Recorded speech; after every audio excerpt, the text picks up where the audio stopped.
Delta Stewardship Council's called to order. Let's establish a quorum if we could, starting with Mr. Nordhoff. Okay. Gray here.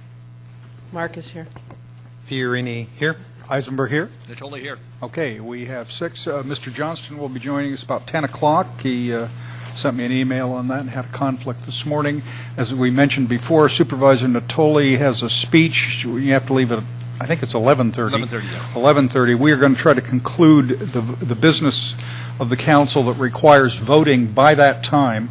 And as a matter of fact, virtually all of the people who are presenting to us today have advised me they all have kinds of complicated schedule conflicts, so we're going to have to move rapidly. So, members, with your permission, let's just run through it. Mr. Grindstaff, make sure I do this correctly. Number 1, we passed yesterday with changes the final notice of preparation. And Ms. Gray's request, we agreed that we would start today's meeting to see if anybody had thought of anything else that ought to be considered in the issue. Any council member had thought of any other issues. Ms. Gray, did you think of any other issues on those matters? No, I just wanted to make sure that everyone had an opportunity Okay. to express their concerns. All right. Any questions by members, suggestions? Okay. All right. We have that. The vote, I think, yesterday was 6-0. And so that vote will be ratified. Mr. Nordhoff, you could add on if you wished or not as you see fit. And if you do add on today, we'd note that as add on today. You don't have to. Okay, that's number 1. Number 2, the business today includes roughly the following. And, Joe, let's work on schedules. We're going to start with the white paper on Delta land use. Is that what we want to do? That's correct. Okay. And members, Mr. Fiorini said, Phil, you can't abuse our witnesses the way you normally do if you want to stay on schedule, so I will try to control myself on that. From after the white paper on land use, then we're going to turn to the BDCP report from Arcadis and the next draft letter relative to BDCP. And that is I believe, the remaining voting item for today. Mr. Stevens, is that correct?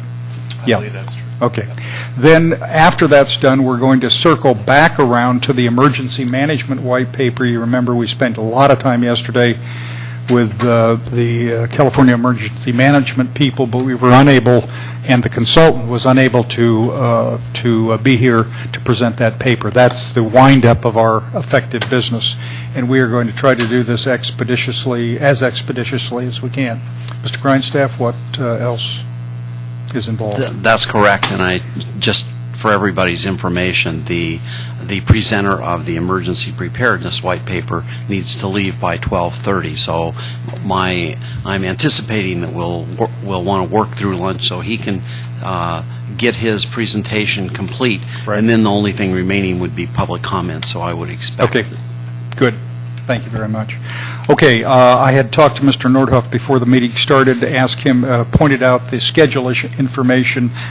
So members, you got that schedule chart. We're not going to talk about it this morning, but please send an email to Joe on problems or availabilities or so on. We'd appreciate it very much. Okay. Ms. Buckles, hi. How are you? Good morning. Morning. We'll bring up Jeff Goldman, Mr. Goldman? and he will be presenting the land use white paper and discussions of that. Great. I apologize again for forcing you to come yesterday when our schedule said we were going to take it up, but you looked experienced with public bodies who don't always operate as hoped. Always expect the unexpected. Okay. Yes, sir. Do we have the PowerPoint loaded? I sent it in advance, but maybe we'll skip it. Okay. Well, I had intended to run through a brief PowerPoint, but I don't think we have it loaded. So instead, I'm going to be even briefer and just give you a summary of the flavor of this white paper, which you all have before you. So unlike some of the other white papers, which probably focus more on the science and the quantifiable data related to the Delta, this paper deals with the Delta as a place. And when you read this report, there is a lot of data in it related to how many people live in the Delta, how many acres of different land uses, primarily farmland, economic data about various industries in the Delta, and so forth. But something that's a little bit different about this paper is it really ties into the idea that the Delta is a living, breathing place where people live, work, recreate, earn their livelihood, and so forth. And to recognize the fact that as a place, it's also an ecosystem, and there are a number of environmental issues with the Delta being a place. We tried to capture how that nexus of the Delta being a people place, a community place, a history, how that intersects with some of the important ecosystem, water, and other environmental issues. And hopefully we got the right balance in being able to represent that. I'm sure we'll hear about that. Some of the key themes, just to give you a flavor of what's in this white paper, focus on agriculture, which is the largest land use in the Delta. It was 80% at one point. It's gone down a little bit since then, but it's still the predominant land use. Recreation and tourism, which are important parts of the Delta economy, along with agriculture. The issue of farmland conversion due to urbanization, which has been occurring primarily along the fringes of the Delta, mostly in the secondary zone as opposed to the primary zone.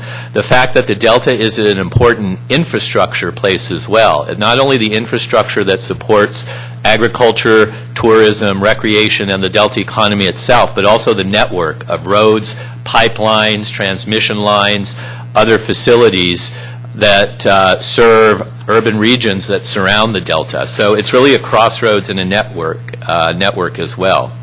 Some of the issues and future potential threats to the Delta that are highlighted in this paper relate to agriculture, recreation, the primary economic drivers in the Delta.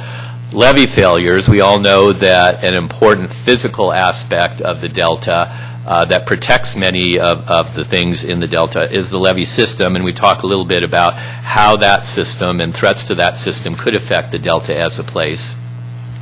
We also talk about some of the economic impacts to changes that could happen in the Delta from climate change, from other trends, from water supply, water quality issues that are occurring in the Delta. These are all captured and documented in other white papers, but we've just drawn in a bit of information from some of these other white papers to be able to talk about how they will affect some of these future issues and threats related to the Delta. Some important, I think, and interesting things to note about the Delta is the overwhelming majority, at 1.80%, probably closer to 75% of land is in agriculture. The overwhelming majority of that is prime farmland, close to 3/4. So if you do the math, you see that compared to the state of California as a whole, nearly half of the Delta acreage is prime farmland, which is much higher than the Delta as a whole. San Joaquin County has the largest land area in the Delta, over 2.5 times as much as the second highest, which is Sacramento County. I won't go through all the facts and figures. Again, you have those before you. Another important part of this white paper is to kind of capture local planning policy. Because California, as a so-called home rule state, delegates direct land use authority in most instances to cities and counties.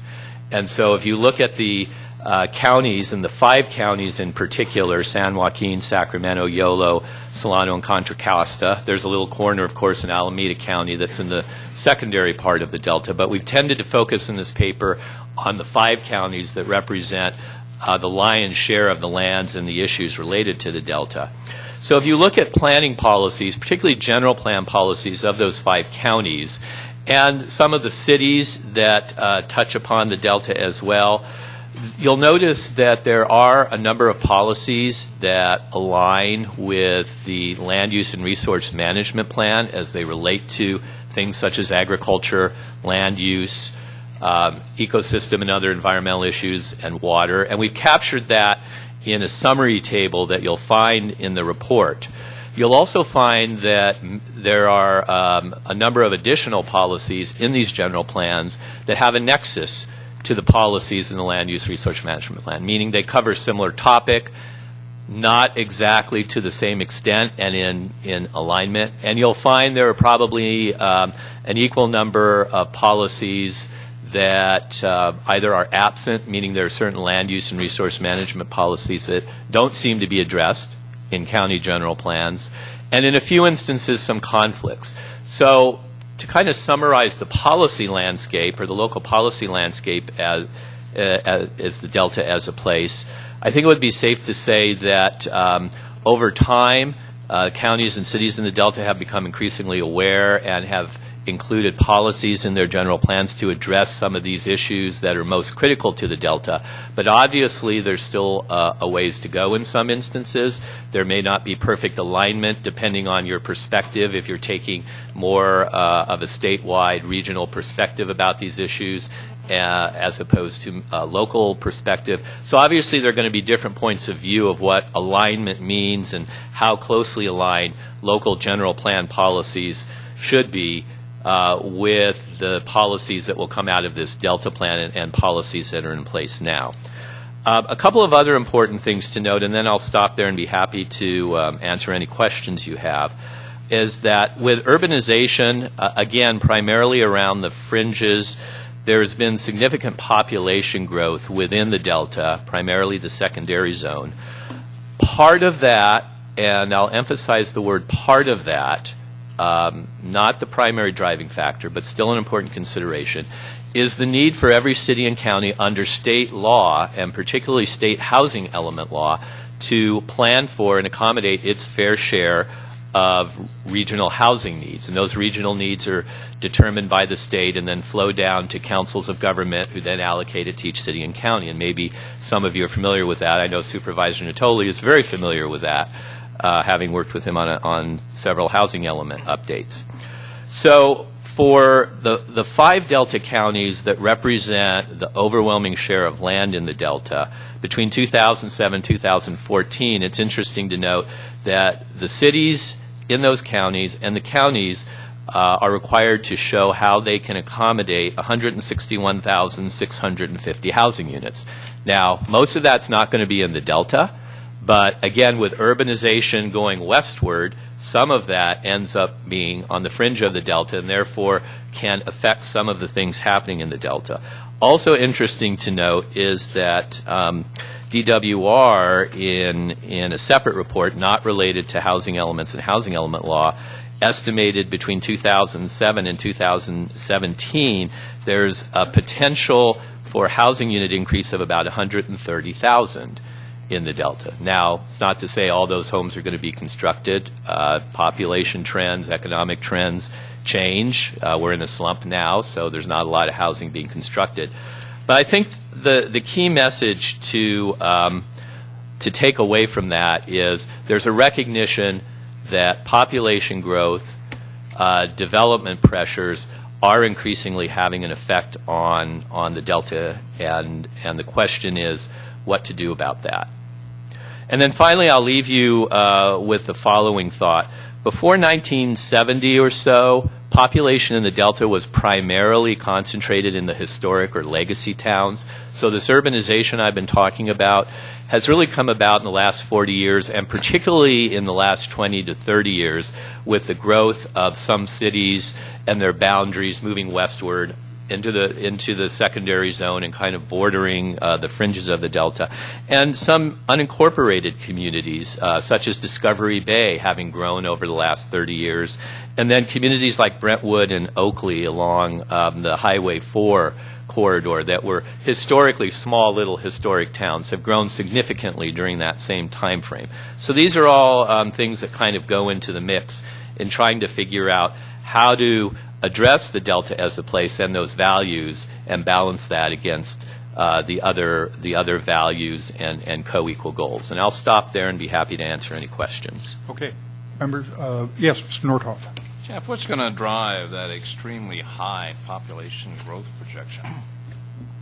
Well, historically, meaning over the last 30 years or so, the Central Valley has, in essence, been a receptacle for the overflow unmet housing demand in the Bay Area. with the tremendous job growth that's happened in the Bay Area. The Central Valley, and particularly the Delta counties, are a much more affordable housing market, and so that's been extremely attractive. Then there's also been significant job growth within the Delta counties themselves that have attracted further population growth.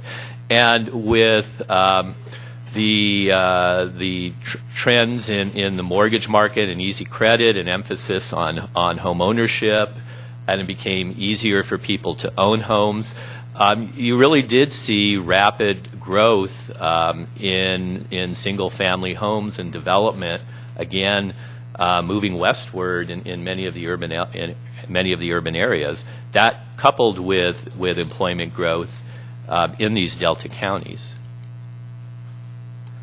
Mr. Natoli.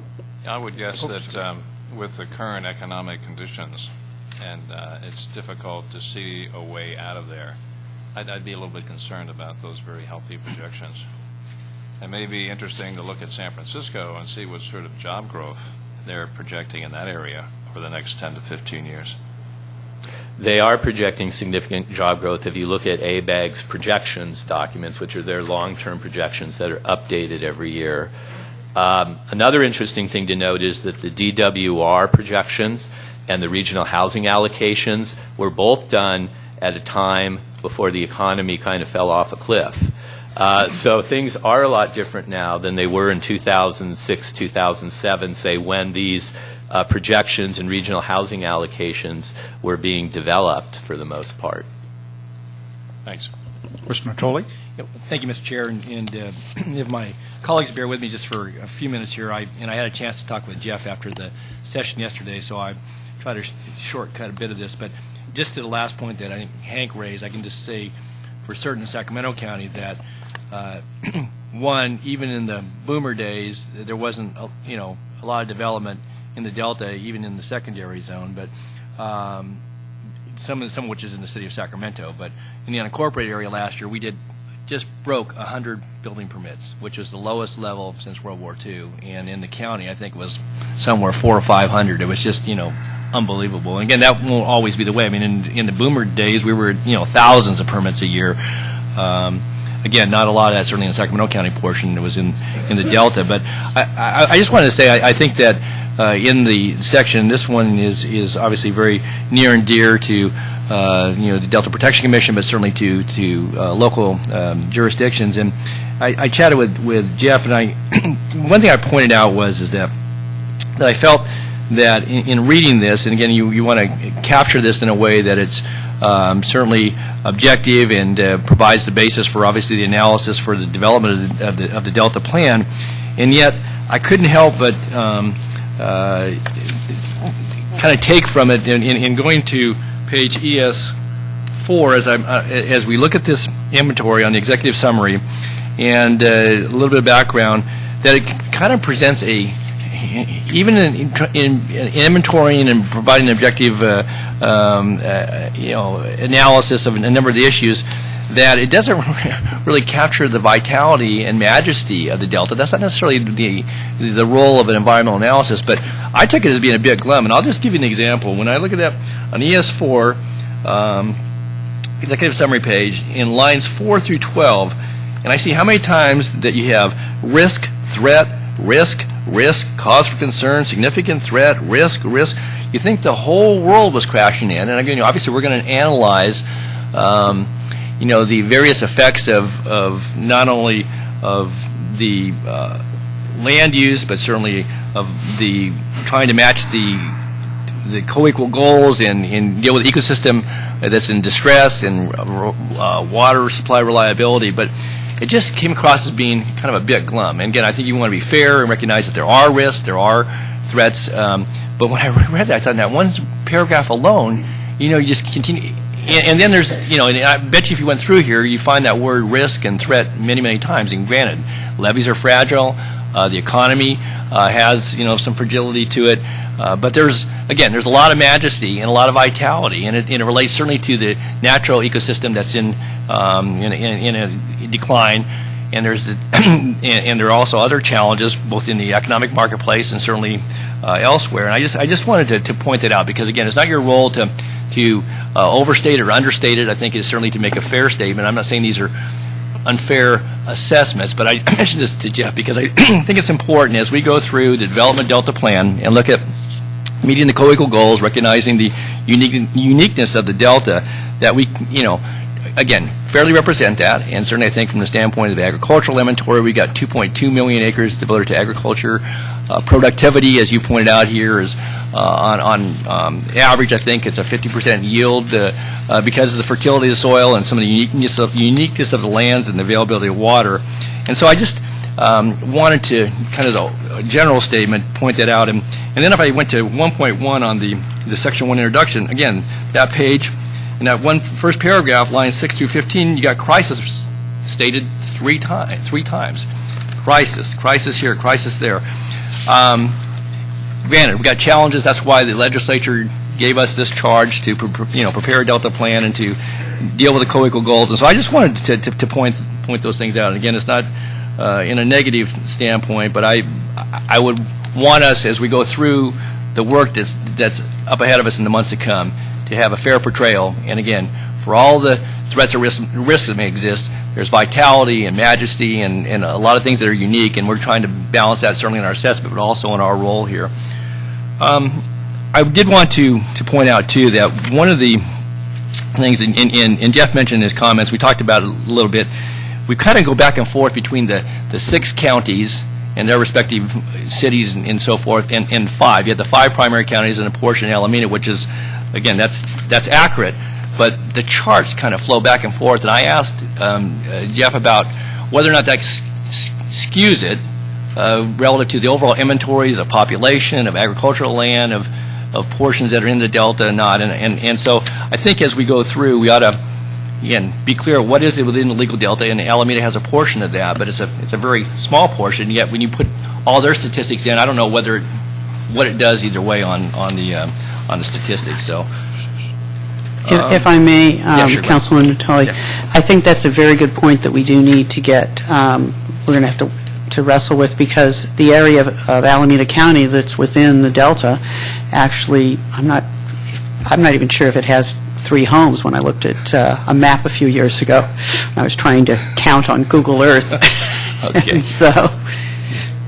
Yeah, so I don't know. But it does have kit fox. It does have kit fox? Okay, so it has some of the species that need to be protected. So, and again, it was already noted, but as I went through, looked at the housing elements portion, and again on page 1.6, and I think Hank asked about it, and I think Jeff spoke to it, but this 130,000 homes, if one kind of just read that casually, you might think, my gosh, this explosion is going to come right, it's heading for the Delta, and look out, and I think there are obviously some impacts to that, but it needs to be weighed in the overall context. Let me move through here pretty quickly.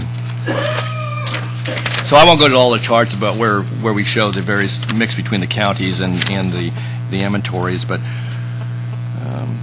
if I went to page 2.7, which was has a table 2.2, and then talks about the Williamson Act. And I think in our analysis, it'll be important to talk about not only about the acres that are protected or have further conservation overlay because of the Williamson Act, because it talks about acres that have come out. And I mentioned this to Jeff again last night, that if you turn to the maps on the succeeding pages there, which show farmland in 1984, and then again in 2008, those are not exact matches as far as the maps, because they have different categories. And if you look at the exhibits, I don't know if everybody can follow, this is attachment 2, pages. Pages 28 and 29. And a lot of times people do, they look at the visual, and these were maps that aren't produced obviously by the consultant or by our team, but if you look at this and start, certainly it shows where some of that urbanization in the secondary zone has occurred, but I used the example kind of in the central part of the Delta there, where you go to 1984 and you see the tip of Sacramento County where it's all green, and then now you show this new categories of semi-agricultural and rural commercial, and then you see other areas in San Joaquin that, similarly, and it actually shows one that was in the water. I guess, I don't know if this island was reclaimed there since 1984 or not. Couldn't tell, but it shows it being commercial. And so if you start taking a look at this map, that portrayal kind of gives you a sense, one, of what in reality has occurred, but also I think it doesn't really tell a story, and it's not necessarily, I think, a apple and apple comparison here, because the categories have changed, and that's not us. Yeah, there are 5 more categories in the 2008 map than there were in the 1984 map. Right. Doesn't mean it's wrong, but it does not allow an immediate comparison. Yeah, and it may give you the sense that urbanization or commercialization that's occurring has, just over the period of the maps here, the 20 to 24 years that has ensued, that somehow, particularly in some of the deep parts of the Delta, that you've got, that's where it's occurred. And again, I don't think that's the case. Some of those commercial areas are marinas, they're tied to the recreation, may even be tied to agriculture. And lastly, I would just turn you to the following page, figure 2.3, which is the Williamson Act lands in 2009. And again, the county I'm most familiar with, obviously, being Sacramento County, but this may hold true for other counties as well. You show the tip of Sacramento County, which is Sherman and Twitchell Island, which the state owns, the bulk of those 2 islands, and it doesn't show them being the Williamson Act. There's not a comparison to whether they were in or out years ago, but the state doesn't put its lands in the Williamson Act. And so if you look at this map and you see this big yellow end of the boot in Sacramento County, one might take from that, my gosh, just look what's happened over time, is that's come out of the Williamson Act, and yet it is still prime agricultural land. It's still large part farmed. And I think that as we go through the process, though, so that it's a fair portrayal, and people can have their differences about what they think about the information that's presented, but in that case, it's no less protected, probably more so. It's in state ownership. It's just not in private ownership, and it's not under contract. So I think one of the things we can do on the agricultural paper that we're working on is maybe explain some of these things better, because you're right, if you just look at a map and you don't know the history, you don't know what's going on with some of those switches. We know we're not rewriting the white papers, but we also will, in the Delta Plan, extract information, charts, and facts. And it's really important to make sure that the basic factual context is laid out there clearly and precisely. And by the way, I understand one of your basic problems is the statutory delta, which has been around since the 1950s, is not a statistical area that automatically leads everybody in the world to collect information. So you're guessing about a lot of stuff. But part of our job's got to be to clarify what facts are relevant in the entire 5-county delta area, and then comparable facts for the statutory delta, and to the extent we can, the primary and the secondary zone. Because without that clarity, the language just shifts around. And when I get to some of my questions, I'll point out some things. Ms. Marcus, you had some questions? I have a few, but I'm happy to wait until you're done, because you may cover the things I would have. Okay, I just do a couple of things. And I talked to you yesterday about the notion of just a one-page fact sheet, population X years ago, population today, by the categories that matter, all county areas, the statutory delta, the primary zone, the secondary zone, to me would be very valuable. Just population. Land acreage differs, and the paper is not always clear on distinguishing. So if you take a look at pages 2.2-2 and 2.3, over on 2.2, it talks about on lines 39 and 40, between 1990 and 2004, approximately 39 acres of agricultural land was converted to urban and other uses in the larger Delta Suisun Marsh area. I don't mind that comparison, but that means to understand the implications, we must also have a historical view of the same area. And of course, the Suisun Marsh is not part of the statutory delta, although it is part of our authority. But then you read this and you go to page 2.3, lines 5 through 12, and agriculture, principal land use in the delta, got it. but you quote figures from different dates, 1984 to 2008, and I understand why, but that shows 66,000 acres is declining in farmland. Now, I don't doubt that as all societies urbanize, that farmland shrinks within boundaries. I don't doubt that.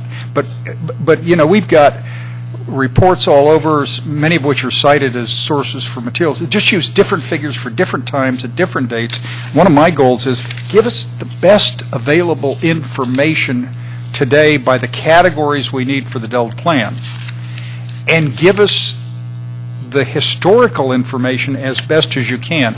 Because for me, I'm more interested in trends, but I can't understand trends without facts.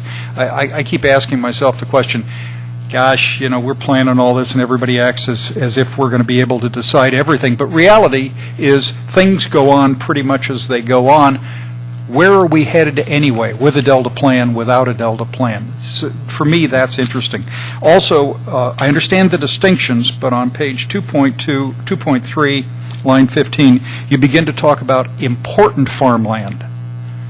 And the difficulty with the language when you're tying them to acreage is narrative discussions that jumps between categories. I mean, no reader can easily understand it, which is the utility of charts. So on the agricultural paper you're doing, my strong recommendation is you pick up Mr. Natoli's suggestions on categories, but try to give us the picture, the overall pictures by categories before shifting to a different subset, the important farmland stuff. I think it's vital to know that 75% of the land, or 74% of the land mass in the Delta is presently in agriculture, and that's dropped, and it's prime farmland. But the way it's presented allows meaningful understanding of the issues. So for me, this is a very helpful white paper, but it's not always clear. And the other thing is, my last point, which is on the socioeconomic stuff,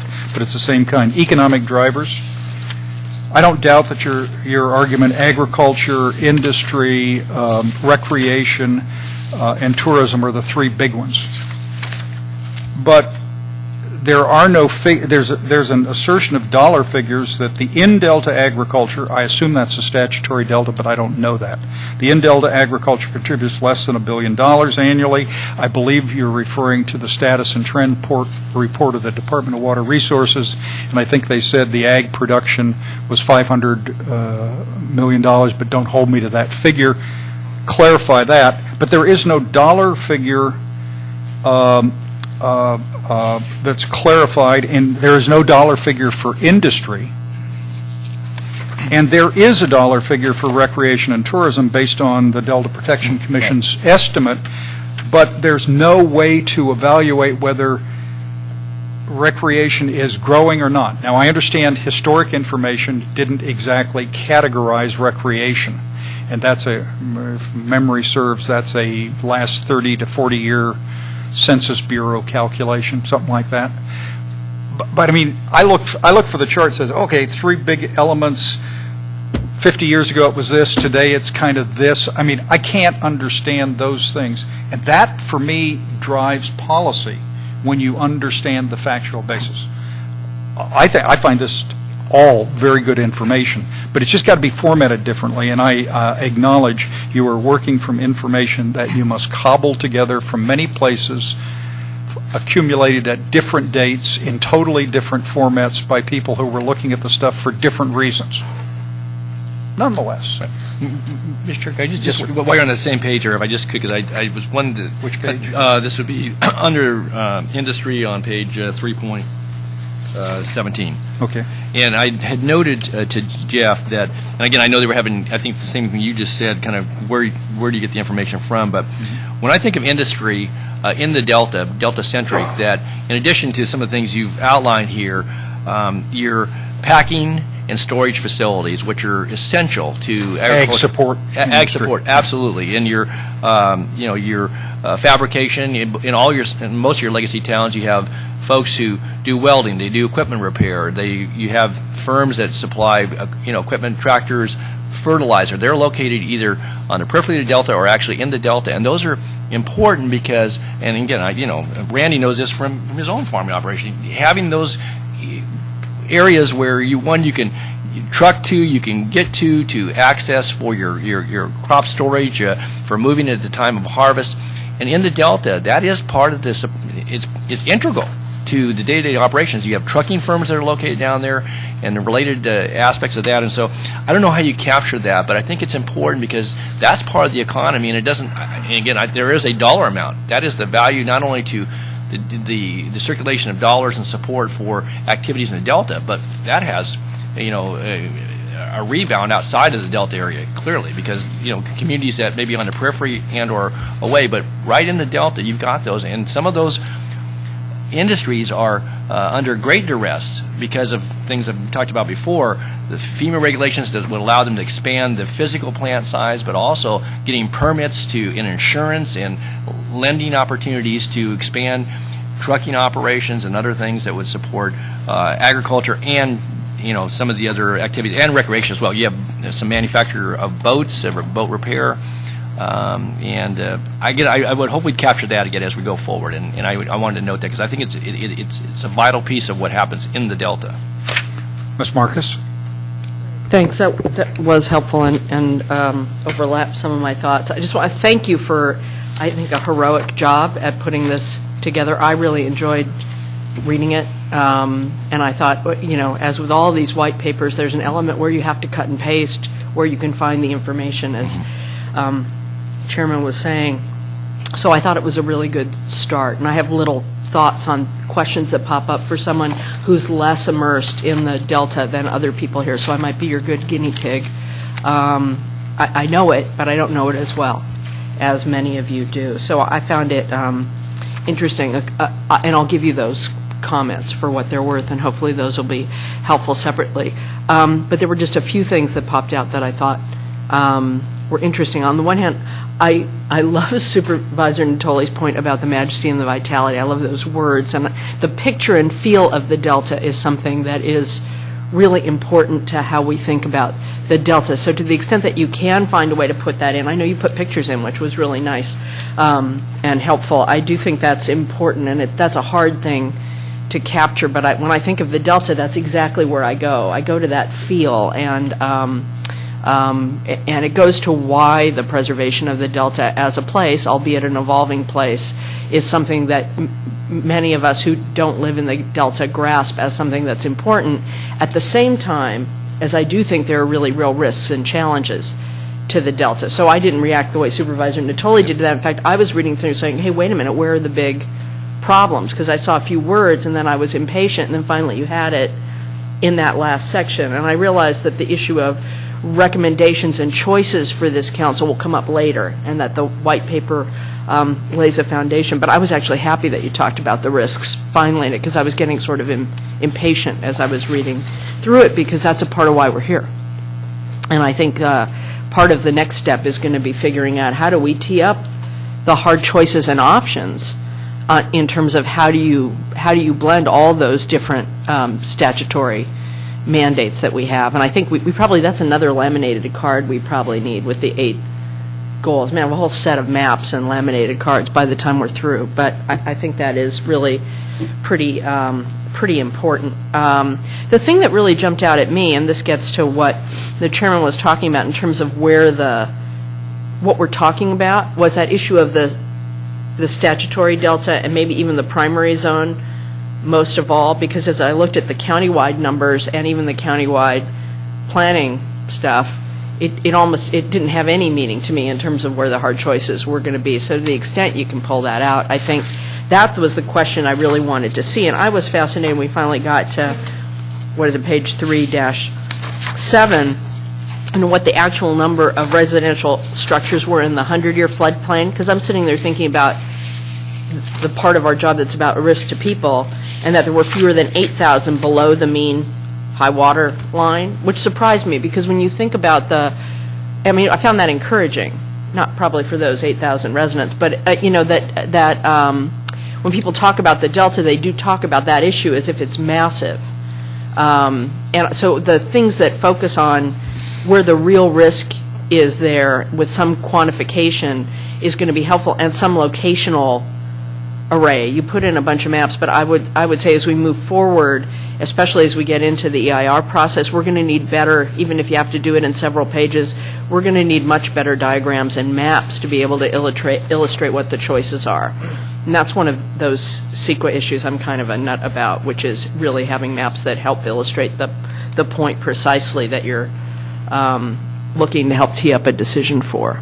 But more of that would be great. But that said, that's just suggestions. Overall, I thought this particular white paper I really enjoyed reading, and it gave me a good base on which we can go further. I think that's what we're going to really need off into the future. So, Mr. Natoli. Just if I could just point out a couple other things that very quickly in section 3 on 3.8, your inventory infrastructure, and being we just had a presentation at our last council meeting, I think it's important when you talk about your wastewater treatment facilities. You've got Lodi and Iron House, but the Sacramento County Regional Sanitation District wastewater facility is in the secondary zone of the Delta, and that's a major facility, and obviously this council weighed in with some discussion on that, and so I think it needs to be. He actually had it in the first draft, but I said, take it out, see if Don picks it. No. Okay. All right. I guess I passed that test anyway, so.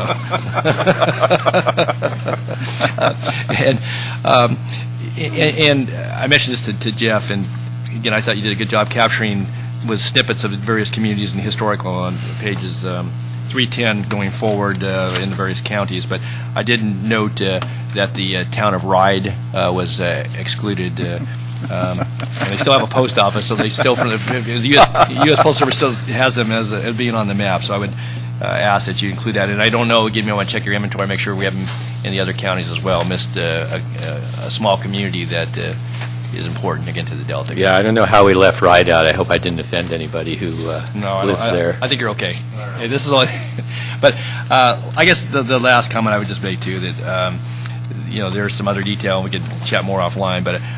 I felt this was a good place to start. Again, it's a assimilation of a lot of information. I would lastly say that I think as we get, and this is going to be a sensitive piece of the Delta plan, is that in talking about general plans and compartmentalization and how counties and cities have looked at their general plans, and because there's this line between protecting, preserving, and meeting the goal and the mandate that this council and putting the plan together, but also respecting that local land use authority. And I think out of some of the work over the last couple of years, there's certainly been a much more cohesive work effort, certainly at the Delta Protection Commission, with the Delta Conservancy as recently formed.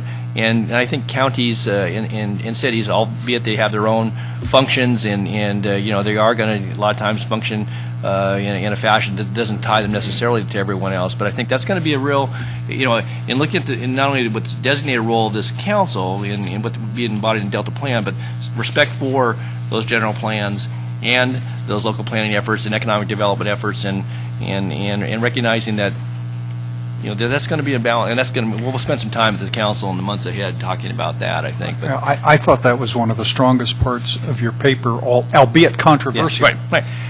Because you pointed out, particularly in section 5.2, on the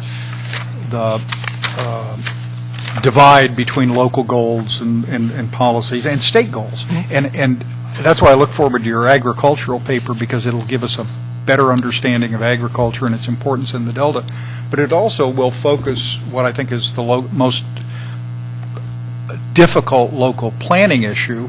If I read all the documents correctly from the Delta Protection Commission, everyone's in favor of protecting agriculture, but no one's in favor of doing it to limit other activities in or near agricultural areas. Options like that are included, but the local discretion on land use and so on just goes, and ultimately the question of agriculture in the Delta seems to me to be one of the main drivers, and it applies in very fundamental ways and financial ways to the whole question of levies. Levies for agriculture are easier to solve. They're not easy, but they're easier to solve than levies for people. And so the ag paper, I'm really looking forward to the ag paper because that sets up a bunch of tough issues that Don considers at the Protection Commission, but we have to tie to all these co-equal goals. Anyway.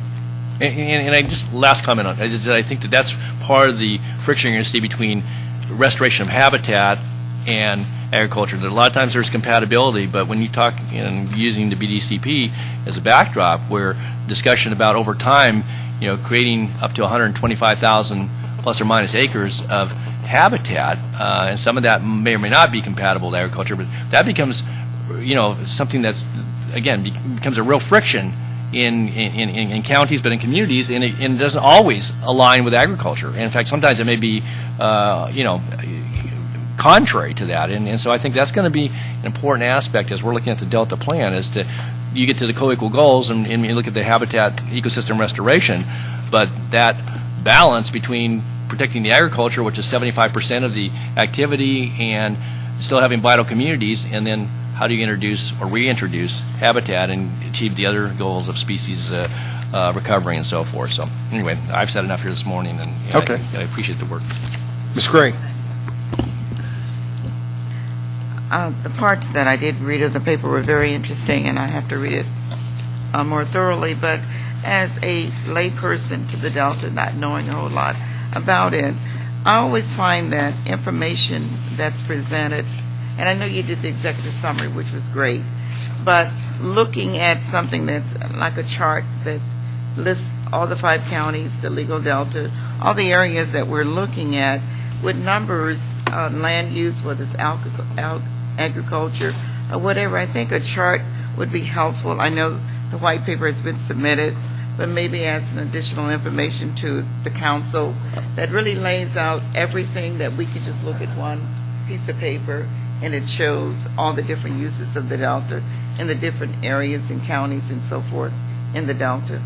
I think it would be helpful, at least for me, to kind of look at that, because this is it's a good white paper. It explains everything, but I think something that we can visibly look at, and even a map that kind of you can link to that information, that we can visibly look at the map would be helpful. Just a suggestion, I think, for the council, at least for me, would be helpful. Shouldn't it be easy to do all of these kinds of things when you've been given, 30 days notice to produce the paper as you have? Yeah. Yeah, right. And even for the future white papers that we look at, I think that format would be helpful. Well, and as we refine this stuff for the Delta Plan, it becomes crucially important to us. Okay, Mr. Fiorini. Thank you. Good job on the white paper, and I concur with comments that have been provided before. I have 3 requests. One is it's a historic request, and that is that we adopt an official map of the Delta and the Sassoon area. That we can, just like we do with the statutes that we continually reappear in all of the white papers, we should have an official map that includes RIDE. It's there. That we can refer to. Certainly, as you go through other records and develop white papers such as this, there's going to be inaccuracies, but I think we need a benchmark to always point to. So that would be one request. Probably have to be that big. Well, and again, it's very difficult, and I acknowledge this, to reduce this down to an 8.5 by 11, but for our future work, we will need some expanded, larger map. But I really feel that one of our greatest responsibilities is to develop the official map of the Delta. Secondly, on page 3-7, you refer to 2, as I would refer to it, layers of flood risk. One is reference to the 100-year floodplain. The second is a reference to, I have to admit, I don't think I'm familiar with mean high water line, but I assume that that's a significant item. So what I would like to see added to this for future reference are 2 maps. One that just black and white, above and below the 100-year floodplain, and one that depicts above and below the mean high water line. So in the future, when we talk about flood risk, we can have something in front of us and we can identify exactly what we're talking about. Other than that, I thought it was a great job. Ms. Buckles? We are developing that map. We have it, but I sort of pulled it because it had some problems. So otherwise, it would have been in these white papers, and it should be ready for December. Mr. Grindstaff, anything you want to add on this one? No. Okay. All right. Mr. Goldman, thank you very much. I think it's impressive work. I think the Delta Plan stuff is going to be much better for doing this, and thank you for being willing to tee all up this complex array of information and to listen to our suggestions and comments. And I appreciate it. Pardon? Public. Oh, yeah, no, I'm going to ask for public comment. Okay, anyone in the public like to talk to us on this white paper? Anyone in the public like to talk to us? Oh, Ms. Ford?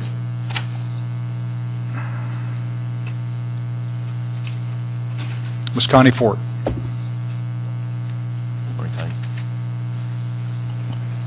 Hello, my name's Connie Ford, and while I work for Sacramento County, none of my comments have been vetted appropriately, so these would be the personal comments of Connie Ford. So let's leave it at that. I was born and raised in Sacramento County and have spent most of my adult life here as well.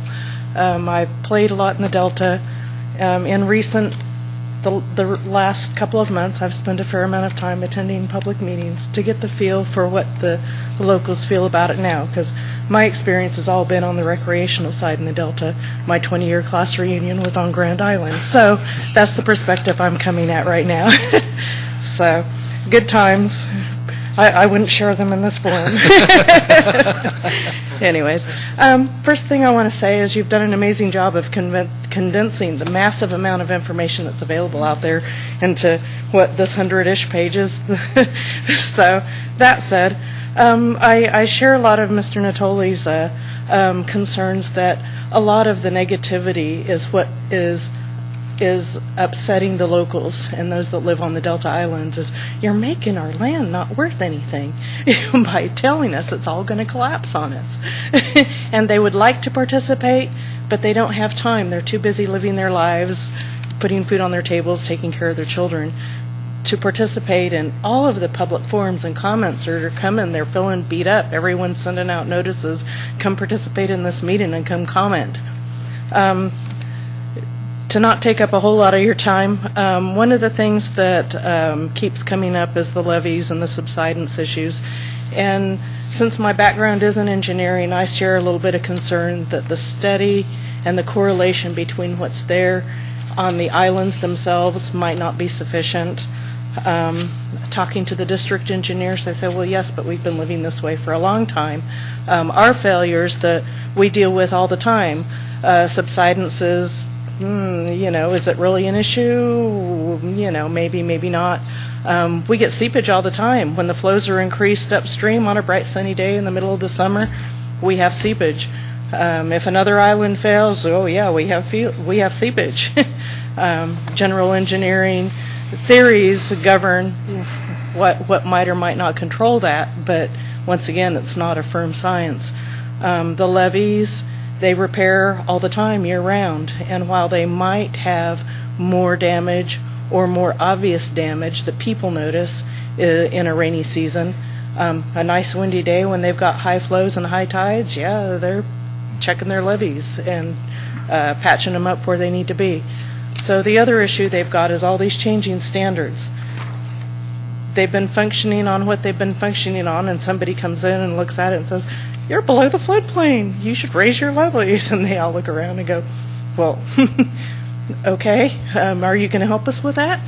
Throw a little cash our way? And we'll whatever standard you fix, if you help finance it, we'll make it be that. So that's the basis of what I wanted to say. Otherwise, it's an awesome place. It's the people that have lived out there for years like their lives, and they're feeling a little bit crowded right now and a little concerned and worried that that's going to be taken from them. So, once again, the personal opinions of Connie Ford. Thank you. Thanks. Thank you very much. Anyone else like to speak to us on this issue? Okay. Ms. Buckles, thank you very much. Mr. Goldman, thank you very much. All right, members, we're going to go now to file item 13, and we'll ask the folks from Arcadis to come up, and our staff involved in this. And let's see, Mr. Coolidge was attending the BDCP meeting all day yesterday, and so I suspect he'll give us a report, and people will tell us what we need to know. And then, of course, we've all been reading the newspaper reports and endless blogs thrown back and forth between all the interested parties. Mr. Coolidge. Mr. Chairman and members, thank you. I bring with me the definitive 5, 7, 10 pounds, haven't fully weighed it yet, progress report on the Bay Delta Conservation Plan. Yesterday, the steering committee met to consider the latest draft of a plan that has been 4 years in development. You read either that this is a very slow developing plan and has cost a lot of money and is not yet complete, or you realize that developing habitat conservation plans, especially on a local level, often take 10 to 12 years. It's really, I think some of the negative, it's taken too long, we're not there, is unwarranted in that this is an unprecedented effort to really develop a comprehensive habitat conservation plan and for the Delta to allow permitting of the projects and conservation of species, both aquatic and terrestrial. So it's yesterday's meeting, we focused primarily on notes to reviewers on each of the chapters, talking about what is in there, what remains to be done. The steering committee committed to continue to meet. There is a transition in administrations, but there is a commitment among the folks around the table to continue filling the holes on this, recognizing that this will be a key path forward for resolving Delta issues and a large part of the Delta plan should it be completed in time. The notes to reviewers, I won't go over. There is a memo from the steering committee that will be released on Monday on top of compilation of all of the final chapters that were tweaked. In addition, there is, I understand in the works, a transition document, a summary in 75 pages of the hundreds of pages in this book that not only summarize the progress that's been made, look at the holes that remain, the issues that we still have to come to completion on, and recommend a path forward to the new administration. So that is coming most likely early December. But I think it's important as we look at this that an awful lot of work, time, and effort on many parties has gone into this. It is clearly a document in progress, and our reviews of this as to how it will eventually mesh with the Delta plan take into account that it is a document in progress. Key things that remain to be decided, four or five of them, important financial matters. You'll see in Chapter 8 here a very detailed description of cost estimates, but no description of who will pay and how they will pay and how much they will pay. All of that remains to be closed. And of course, minor technical points. You can no, they're clearly the heart and substance, the most difficult issues, and I don't mean to gloss over them by saying there's only 4 or 5 holes when they are the major issues of substance. But it's financing, it's the type and size of conveyance facility, it's near and long-term water operations, and then among the suite of conservation measures discussed in here, which of those attach and how, even down to the permit status of the various participants, who's actually seeking the permit, still open for discussion, And yesterday we did get goals and objectives. It's actually pretty good work. Our science folks have been helping in developing the logic chain on that. Arcadis is going to talk to you a little more about that, but the elements of the plan really are moving together, but major holes remaining. We will continue to review development as it moves forward. Okay. And I'm sure we'll read more about this as the days pass. Mr. Ross? Mr. Chair and members of the council, thank you. I'm pleased to be here today to present our fourth report. As you know, our purpose is to identify and monitor issues regarding BDCP that will be important for the council to consider in its determination as to whether BDCP should or should not be incorporated into the Delta plan. It's been a short time since our last report, but during this time we've continued to monitor progress on BDCP and use that monitoring to update our matrix of unresolved issues. In addition, we've completed our formal request for information to BDCP, and we've prepared a second scoping letter for the council on the council's behalf regarding the BDCP environmental documents, and I believe that's on your agenda today. And today we're going to provide just a very brief update on some of the very key issues. I'll turn first to my colleague, Dr. Lucas Paz, and then I'll come back. Thank you, Dr. Larry. Paz. Good morning. I just wanted to provide a highlight on some of the unresolved issues, and I'm not going to repeat some of the issues that I've raised previously, but those issues are still pertinent.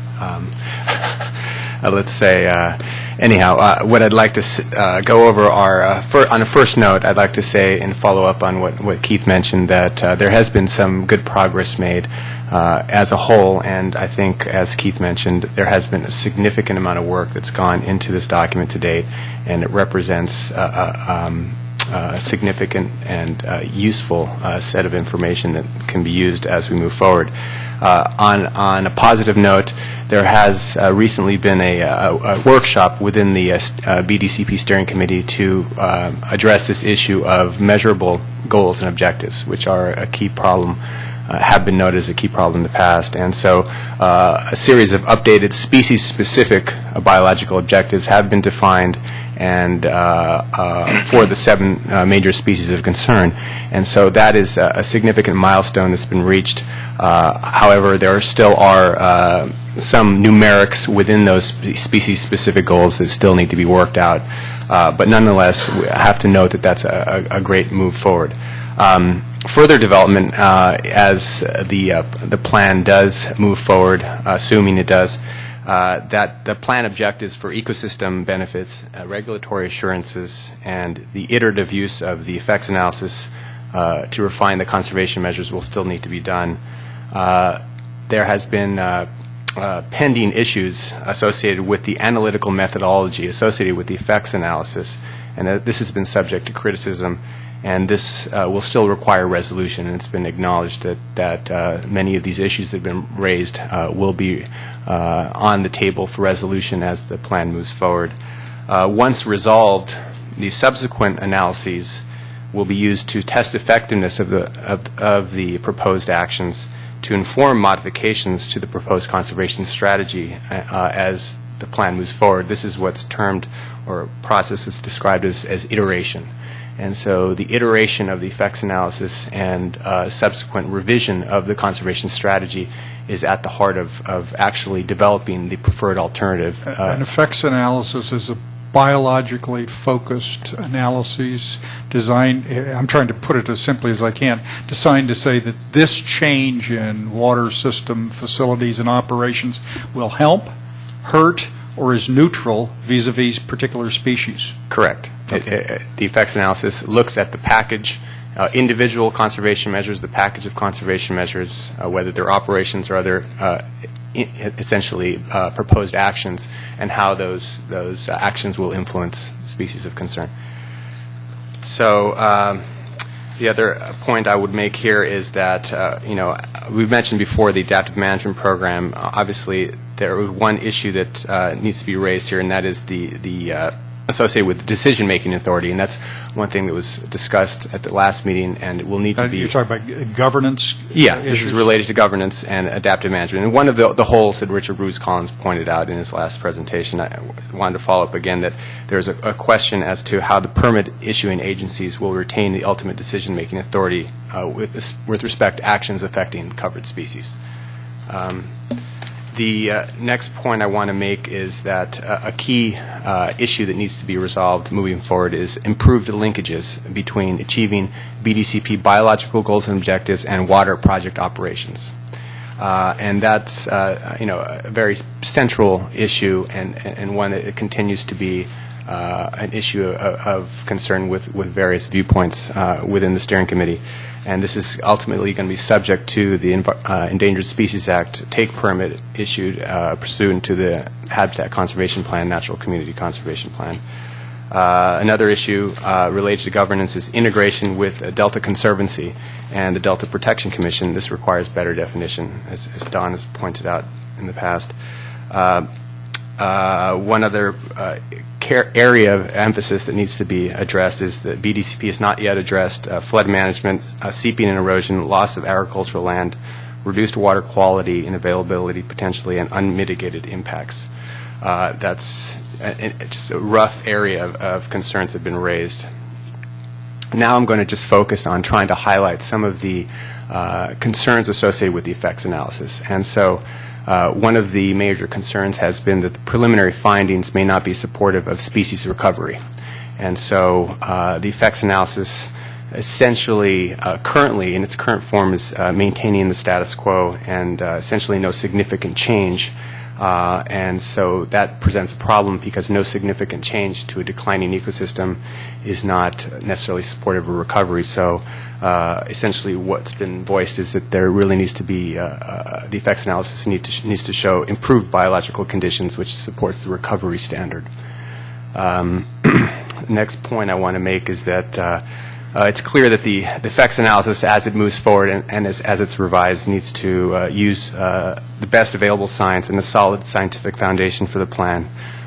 For example, better treatment of flow habitat relationships and the spatial and temporal effects on habitat from outflow. It is important that BDCP also be based on well-documented and reviewed models and published results. And it's key that the role of freshwater flows and what the role of freshwater flows that play in the health of estuary need to be more clearly and fully evaluated. This is also an issue related to the mixing zone within the delta and how that influences species of concern, the low salinity zone, the X2 position. All conclusions of benefits should be adequately based on well-supported analysis, and so there needs to be that needs to be a focus as we move forward. And concerns have been raised regarding, in some cases, inconsistent determination of the significance of effects. And so there needs to be a consistent approach for determining significance of effects.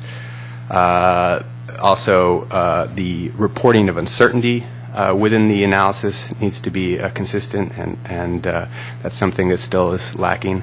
And also lack of consistent use and reporting of natural pattern of variability or variance, quantitative and qualitative descriptions of that. And lastly, with respect to the effects analysis details, I would just like to say that there needs to be appropriate resolution of data. A time step and spatial extent is needed to support the biological impact evaluation. For example, average values can tend to hide larger changes within the system. The next point I'd like to say is that the natural community conservation plans are recovered again to provide for recovery of listed species. And just to repeat that so far the effects analysis does not necessarily meet this standard, and there's also concern that the effects analysis, preliminary effects analysis, does not necessarily meet the lesser standard of avoiding jeopardy. And this, the last point I'll make here is that, there have been preliminary findings of the effects analysis that have been reviewed by the Department of Interior biologists. You may be aware of a letter that they released.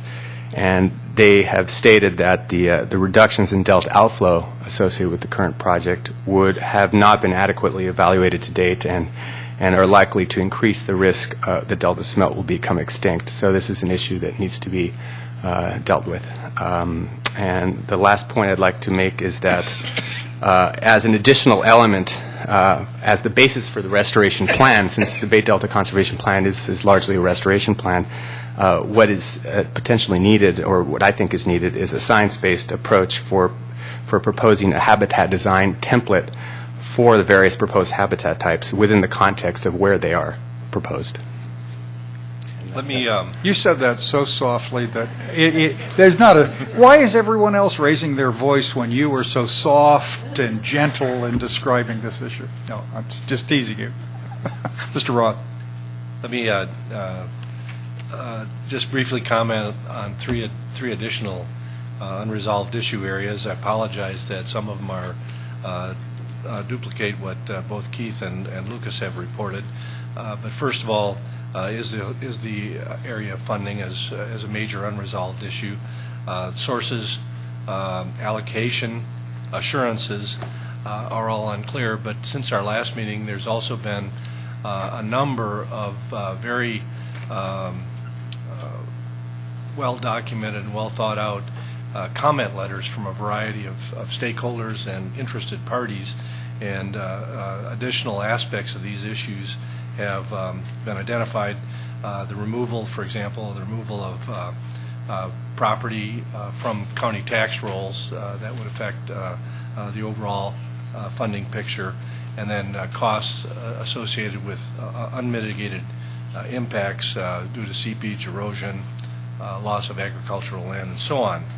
The second area is governance, and importantly, its relationship to how the adaptive management program will work, the need for real-time decision-making, the need for identification and definition for near-term operations, but then as essentially new aspects, also a need for a desire for local participation in the overall governance, and a question or an issue regarding the potential role for agencies such as the Delta Conservancy and the Delta Protection Commission.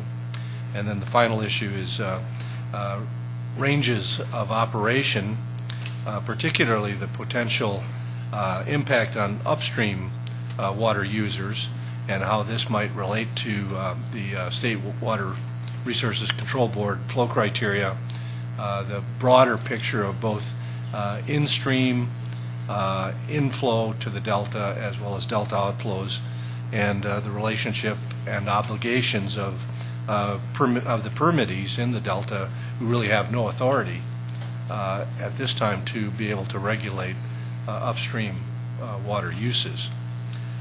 Our future work in the coming month, as you might suspect, looks to be quite heavy as the draft BDCP document actually comes together within the next week or so. And in addition to, there's the transition document that Keith described, which we expect to be similar in many respects to the issues document that the Resources Agency produced a couple of months ago. And so we look forward to being able to make much more detailed reports to you in December and in January. And with that, we'd be pleased to answer any questions you might have.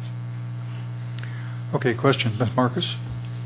Just a quick one. Thank you for that, and I appreciate your putting the context on how difficult this is. Nothing this difficult has been tried, and so it's, I think, in all of our interest to have BDCP succeed, and that should be the attitude I think that we all bring to it. So I appreciate how you've all approached it today, and I just think it's a challenging time. One of the things I did want to ask you all about in it is the sense of whether the communication, have you found that communication portal? I know Mr. Coolidge is now, you're our point, right, on this, and this was something where I think just as an outside observer looking at coming in, I was frustrated at the level of tension that we had, even between our staff and you all as consultants and BDCP, that seemed unnecessary to me. If people just pick up the phone and talk to each other, I really think it's in our interest to have this be as helpful as possible in terms of being able to help BDCP think through how to do something that is approvable and successful. So can you give a little feedback on whether you found that connection point so that I don't hear any of that tension in your presentation, and that's what I was listening for, and I'm glad I didn't hear it. So if you can just give an update, because I think this is all very hard, and it's incredibly easy to throw stones at a hard effort. I may be biased, having been through the earlier version of this. Every single issue you raised, we had during the various CalFed iterations, and that was at a much more simplistic level than what BDCP is trying to do. And I know it took us a long time because it was hard. So I think the answer is this morning's the tension should not have been reflected because it's not there. And I think some of it was a perception problem on many different parts as we moved forward. It's unfair to criticize the Bay Delta Conservation Plan as if it were a completed document. Comments, suggestions, criticisms are offered in the spirit of an iterative process, not as, why haven't you done that? And I think early on, maybe for a variety of reasons, we were off on the wrong foot looking at that. That has improved dramatically. I think a remaining issue is the effects analysis is in the purview at the moment of the lead agencies. Not even the steering committee is privy to all of those discussions, and so we will, by design, remain somewhat outside until that progresses sufficiently. But we will have a better working relationship going forward. A lot of folks who've been working long hours trying to get to the draft that was presented to the steering committee yesterday. Moving forward, there will be a little more time in the schedule for us to come up to speed and meet with various technical folks and get Arcadis fully integrated into some of the working groups behind the scenes and reporting up through the steering committee. So I think the tension is somewhat diffused. The relationship is improving, and the work product on both sides, development of the plan and our comments to you, will benefit from that.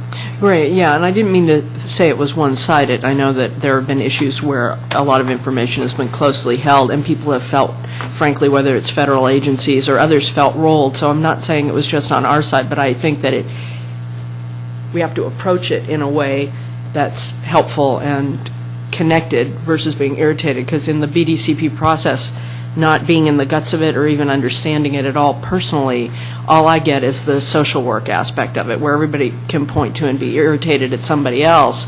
And the point of the matter is, my answer is always, then what? What should we do? And I think that's part of where we need to, that's the attitude we need to take, and we need to encourage them to take, because I'm not saying it's just on our side, but I worry about and Jonas and I have talked about this a lot. I mean, the ecosystem management of this is harder than the ecosystem management. And so I just want us to be playing as constructive a role as we can to call on the better angels on the other side of the table. And I think you saw some tension yesterday in the steering committee as we were talking about an iterative process and when the effects analysis would come back. Could we put a date in January on it? Would it be early in the year?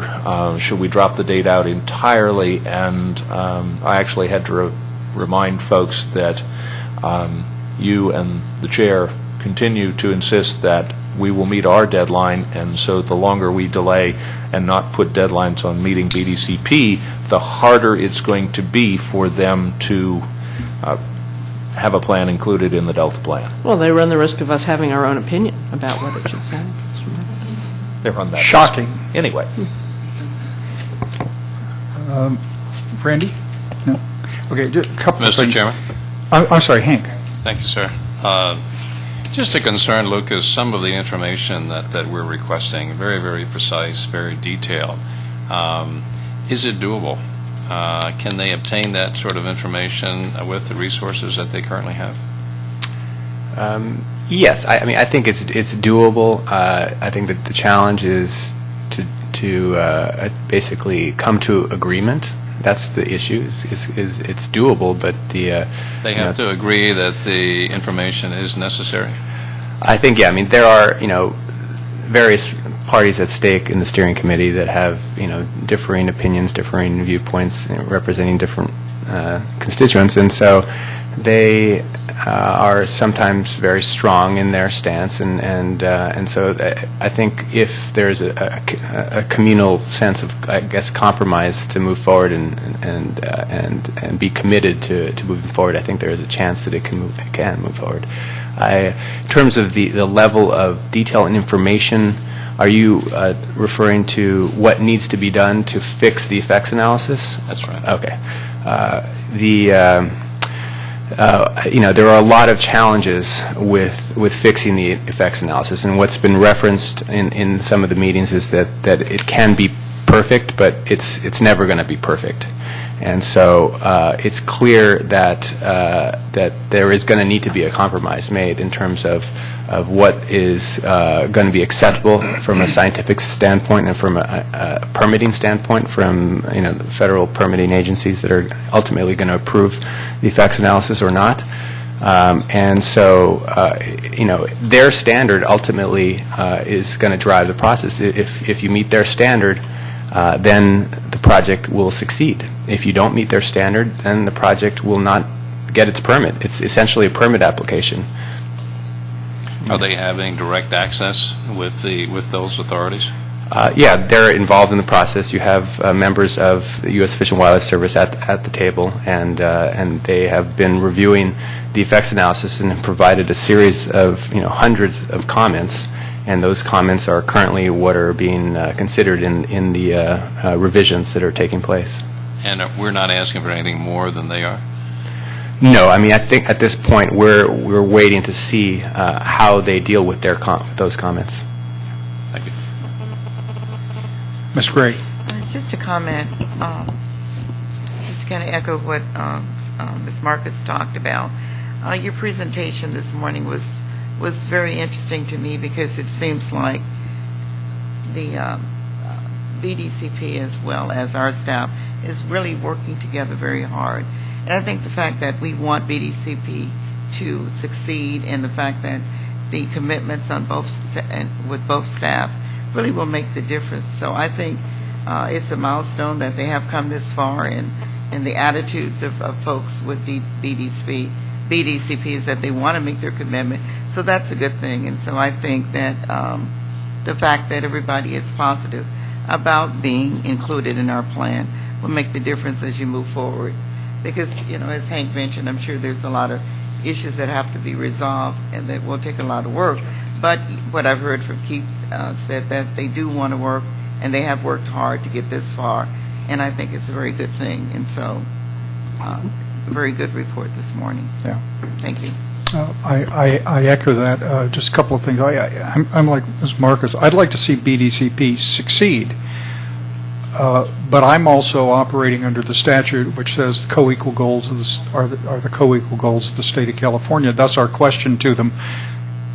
Is that the operating principle that BDCP is using? Now, that everyone will say it is compatible with the co-equal goals, and from a Delta Plan purpose, I think it has to be more than that. But, behind it is the big issue in California, which is who gets how much water, how much is available. The environment and the Delta ecosystem is no longer a pesky irritant. The solution and the answers to that are a condition precedent to a more reliable water supply system for human uses. And the painful political difficulties and economic implications of that discussion remain no matter how many doctorates with scientific expertise get involved. That's just hard, tough balancing. So for Arcadis's effort, I thought the matrix you've been developing and refining is quite useful.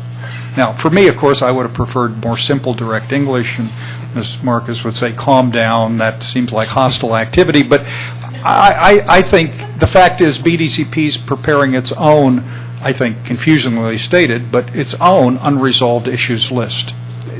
And one of the benefits we can provide, I think, to the debate and certainly our understanding is using something like this matrix and providing our understanding of the big issues that are left to resolve. I'm not trying to tell them how to resolve the issues, just answer the question. You got to resolve the issues. And I'd rather do it in plain English, more simply stated. Number two, I think the information request you've been making and the pending information request is ones we should memorialize too. You've done it in earlier reports. It's alluded to in the matrix. I think there's some benefit by systematizing and restating that list, because what's really going on is with the pending change of administration, everyone's at the most optimistic, everyone's taking a deep breath and pausing for a brief period of time. And probably at our December meeting, I'm assuming that early December, the Resources Agency and probably federal agencies do their summary statement on BDCP to date. And the letter we send out today is fine. But for the December one, I'm thinking of a more generic statement that tries to more simply lay out, matrix form or whatever, the issues that are remaining. And also highlights an issue for us that I've talked to all of you about, which is it's pretty clear that the BDC process will not be formally concluded by the time we adopt the Delta Plan. No surprise to anyone. But the dilemma of how we try to use information and proposals developed in BDCP to bring into the Delta Plan is our job, but that's really important. And Chris, I've been nervous the last 2 days because I keep asking myself, by asking to review detailed information and requests from BDCP, do we venture too far because we have a potential appellate role on BDCP? And I want to be very careful not to jeopardize our appellate role by somehow acting as if we're over-resolving issues in BDC. I don't even know how to say it very well. Well, I think it's always an issue. You want to preserve your objectivity if you're sitting in an appellate role. But I think, the statute is so unique in the way that it assigns responsibilities. Dual roles. Well, actually three. The consultative role right. at a staff level, our science program as well has been involved in doing that kind of stuff. I think to the extent that we can add value to BDCP, show support, get detailed information, ultimately we're going to have to decide with regard to the Delta Plan. If we ever get to the point where we act as an appellate body with BDCP, it's pretty clear we have a statutory scheme, we have criteria that they have to meet. So, I think it's a valid concern to keep in mind, but I wouldn't let that hinder our adding value and getting information. Okay, well, I'm depending on you and our other legal advisors to pay attention to that as we go through this process, because it's altogether too easy to have us make 10 information requests and somebody walk in the door to our staff and say, okay, we want to cut a deal on this. I don't know what the flags are, just keep it in mind. Okay, so I commend you. This is a very difficult, complex issue, because the choices and the implications of the choices are politically and economically potentially painful, but important to proceed. So anyway, I like the matrix. I like the information request, and we've challenged the BDCP with the co-equal values, and kind of the thing. What are you going to do on flows? All of which are the questions they also identify. Marcus. I also, just because I talk about the way the attitude and approach isn't reflective of the substance of what's in there. What I'd like to see as we go through, that I think, again, looking to Chris to keep us out of jail at all times and preserve our authority, I think that's why it's so much more fun to be a client, I have to say. It's much less stressful than being the lawyer. You don't have any of that malpractice stuff going. It's great. Is, how we distill those issues that are critical on which, when we see, as we have in some of our letters, that BDCP seems to be going down a path that is inconsistent with what we think we need in order to approve it down the line. I think it's great that we have multiple roles so that we can, wave a flag saying, hello, don't forget this, whether it's, we put those lists, from the statute and others elsewhere. So to the extent we can crystallize it, and I'm not adverse to plain English.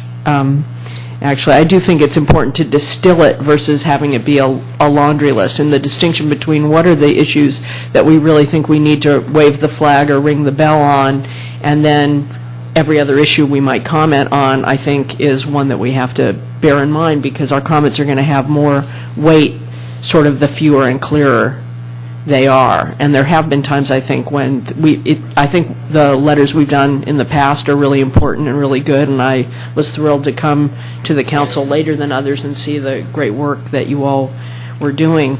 That said, I'm confused about this letter, and maybe it's just me. So if someone can give me what the point of this letter is in plain English too, it would help me, because I found in reading it that I was a little confused about what it was trying to say, even though I understood each word.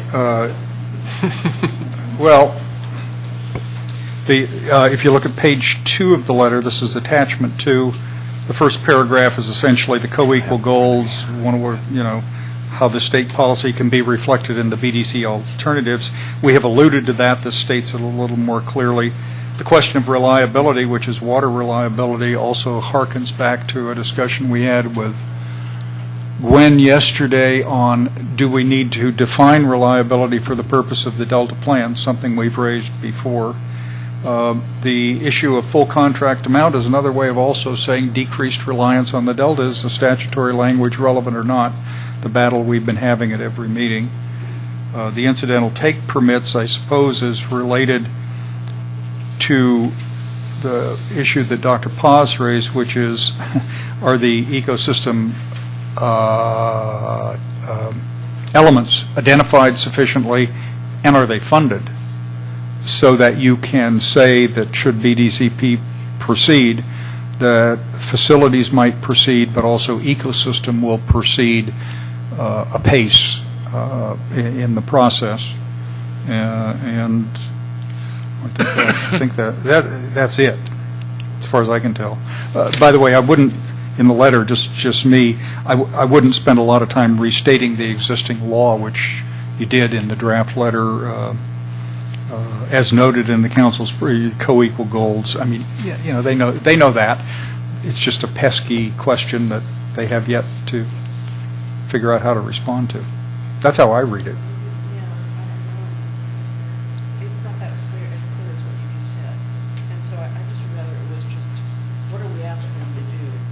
Really, because it just seems like kind of oblique. It just seems kind of oblique, and by inference rather than direct. Even the examples. Well, you know me, I'm for direct, but everybody tells me to calm down.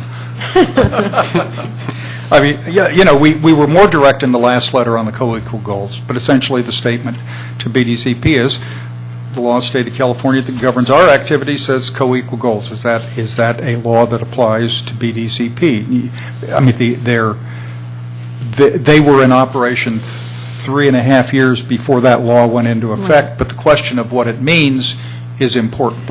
It's clear it doesn't mean that a BDCP process assumes responsibility for all Delta-related issues right. everywhere around. It can't mean that, because the BDCP is, after all, a facilities-specific, ecosystem-connected discussion. I think the politics of California and debates over peripheral canal and regional competition on water means if you do anything in the Delta, it becomes a larger debate because people want to fight about the larger debate. But legally, I don't think that's true. I think BDCP's scope is less than our Delta plan scope. Right. So, but I don't understand why we're asking the question right now of them in this way.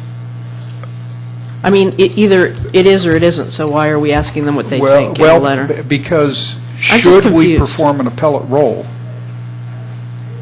are we guided in the appellate role in any way with an understanding of the environmental laws with which they must comply to assert the co-equal goal? A question we've chewed over for 7 months, one form or another. Mr. Chair, Yeah, Joe. I was going to suggest that as there are so many things occurring, as was mentioned, there will be a document from BDCP coming out on Monday or Tuesday of next week, and the following week, I think the plan now is for the 6th of December, transition document from Resources Agency, and I have an understanding that the federal government's also going to be issuing something, although that's less clear. I don't know that it hurts us, and I know the council has said let's send a letter every month, but I don't know in this case if it hurts us if we defer action for a month and kick it over to December, when we will have the benefit of those new documents and we'll be able to address some of the information there. I mean, we've had this kind of oblique discussion. I don't know that anybody said clearly exactly what's happening kind of behind the scenes now, but you know, the reason that the effects analysis... The tension's increasing, I can tell you that much. Okay. The effects analysis is of interest to everybody, and by the way, nobody's seen it. I haven't seen it anyway, and none of our staff have seen it. I understand it's 1,500 pages, but what it was an analysis of one of the proposed alternatives. It's that you have that was being proposed by BDCP, and the effects analysis came back, and there were technical issues first with, well, is it a really good analysis? But it came back and said, hey, it doesn't do anything for the species, or it does a small amount. You run this for 50 years, and there's not a significant improvement for the species. And the Fish Agency said, well, you have to change all of these things in your proposed project, if you will, before we can even consider permitting this. And so they're going through a process of revising and addressing just what the chair asked: what kind of flows should we do now, what kind of things do we have to do if we want these species to recover rather than just stay stagnant, and then they have to run the effects analysis again, and they have to make sure that it's scientifically supportable. And so we're likely to have not all of that, but at least a clearer picture of that. And I'm obviously privy to hearing about things that aren't public yet. They aren't done, and they won't be done, but we'll probably have more information by next month, and maybe could write a clearer comment letter if that's the desire of the council. Randy? I would agree with Joe. I think it's probably wise to postpone submitting the letter. Chris, I have a specific question regarding scoping letter. The term scoping letter, is that a legal effort that has a defined period of time with which to submit it, or is it less than that? Yeah, you'll remember that the Attorney General's office was kind enough to issue us a relatively short and concise letter, memo, probably 3 or 4 months back now. It was only 10 pages long, but talked about our responsibilities under CEQA and talked about scoping. And you're right, typically responsible agencies, you remember that we're listed as a responsible or designated as a responsible agency in statute, will receive a notice of preparation for a project and then have a certain amount of, I think it's 30 days, to send in letters and tell the lead agency, in this case DWR, what the responsible agency needs to see in the environmental document analysis project. So typically, yeah, there is a deadline. With our unique situation, as you remember, they issued a notice of preparation back in 2009, at least the second revised version. The notice period expired before we were created. It came into effect way after, and I think that when we looked at it, it was pretty clear that the legislature, by designating us as a responsible agency, even though a period of time had passed, expected us to weigh in on the process, and so we we did so as soon as we were able to, and reserved the ability to... DWR agreed to receive our comments as if they were scoping letters, because otherwise we would have had to petition to reopen the scoping process for all of BDCP, which would have delayed things even further. So I'd argue that it's the word scoping is confusing, because it's scoping as a matter of agreement with DWR, although technically these are letters of the council commenting on. Right. So it is a bit awkward in that we're referring back to a 2009 document, right? Okay. I don't think we should call it scoping comments in the letter, and to the extent that it's implied that it's scoping comments, I think we should refer to it as comments, council comments. Particularly a December letter, where we're going into transition administration, folks are going to take they're going to take new looks again at the process and where they go. So I'm not wild about scoping either. Okay, I'm inclined to agree with Joe's suggestion. We ought to kick it. I'm sorry, Randy. Well, just one final thought. I think now that we've got the scoping issue on the table and agree that it probably should be comment letters from this point forward instead of calling them scoping letters, it seems to me that one of the things we've been asked to do is to participate at the steering committee level with comments. So I would think it would be most appropriate at the next meeting, Keith, you can reference the original scoping letter saying we have to meet the co-equal goals as set forth in statute. We just want to remind you that as this process moves forward, we'd really like to see that acknowledged in a future publication. Anticipating your comment this morning, I raised that yesterday. No, actually, we hadn't talked. It was, but it did come up during that discussion, and it was a reminder that in some members of the steering committee's view, the co-equal goals attach themselves to the council, and that's the council's issue to deal with. And what I needed and did remind them is the Delta Reform Act clearly says it is the policy of the state of California for the Delta.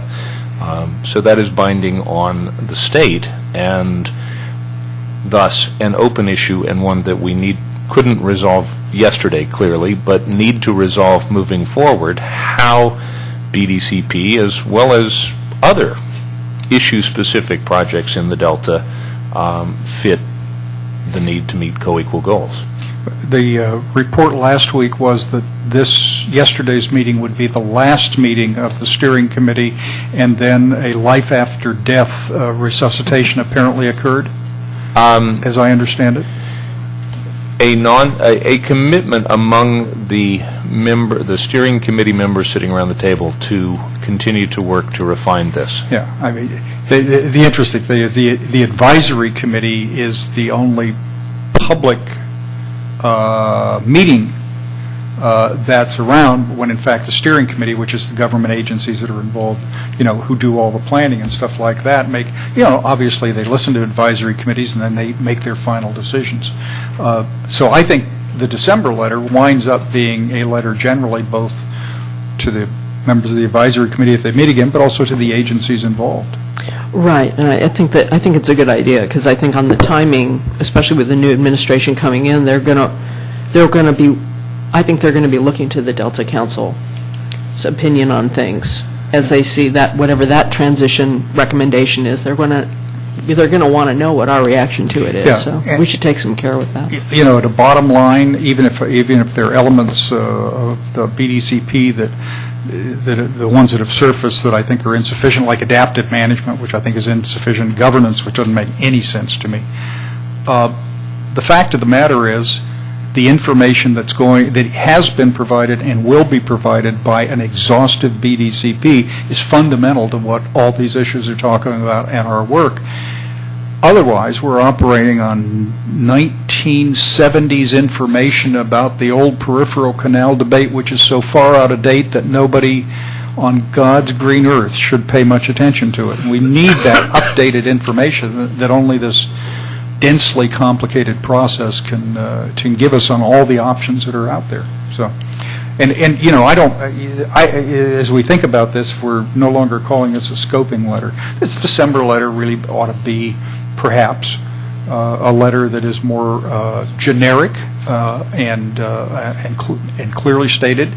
not aggressively stated, but clearly stated, which might be useful to the new administration in figuring out what to do from this point on. Yeah. Randy? And I think specifically it should be a reaction to the reportedly 75-page document that will be released prior to December 6th. We hope. If I may ask for a small indulgence, Mr. Chair, the scheduled or rumored release date of the 75-page document is the day that we are scheduled to post all of our meeting materials.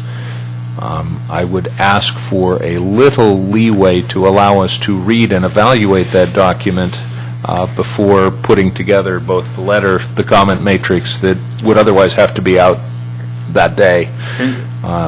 When you ask for indulgence, we'll keep our consultants up. They can stay up overnight, redemption, One night might not be enough.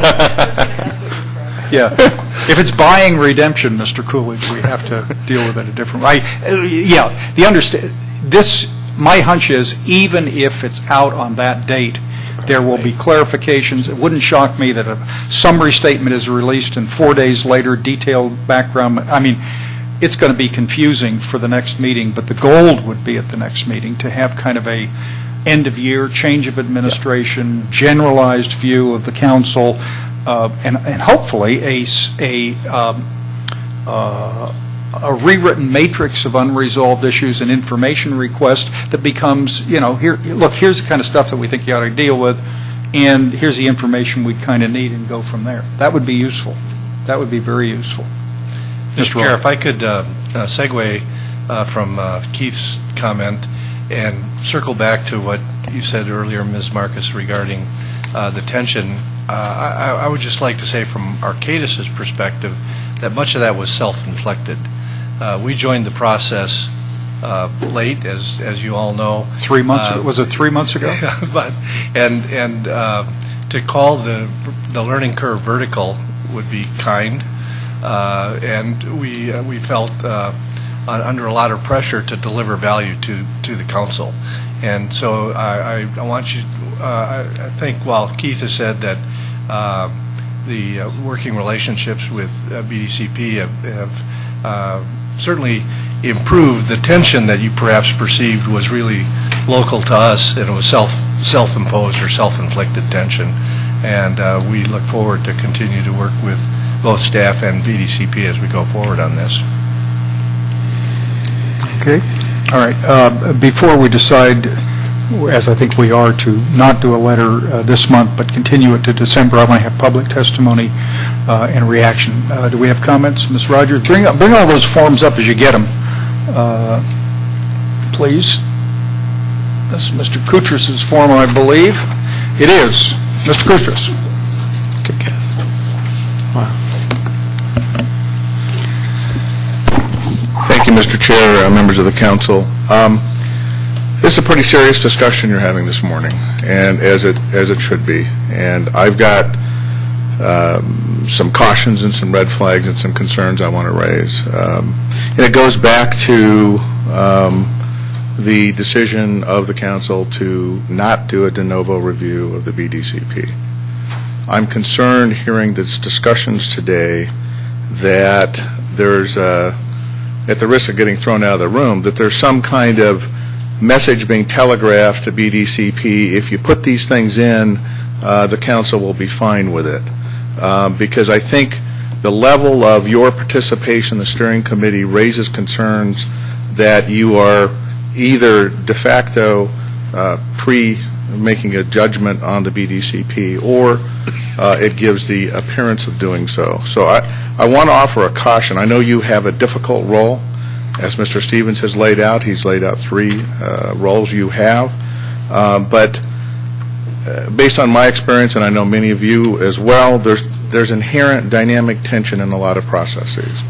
And you have a review role over the BDCP on behalf of this state.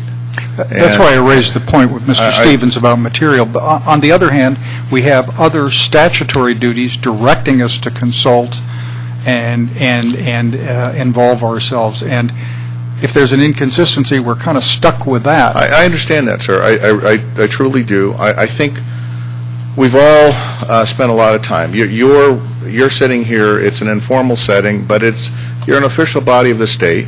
Everybody is watching your telecasts up and down this state.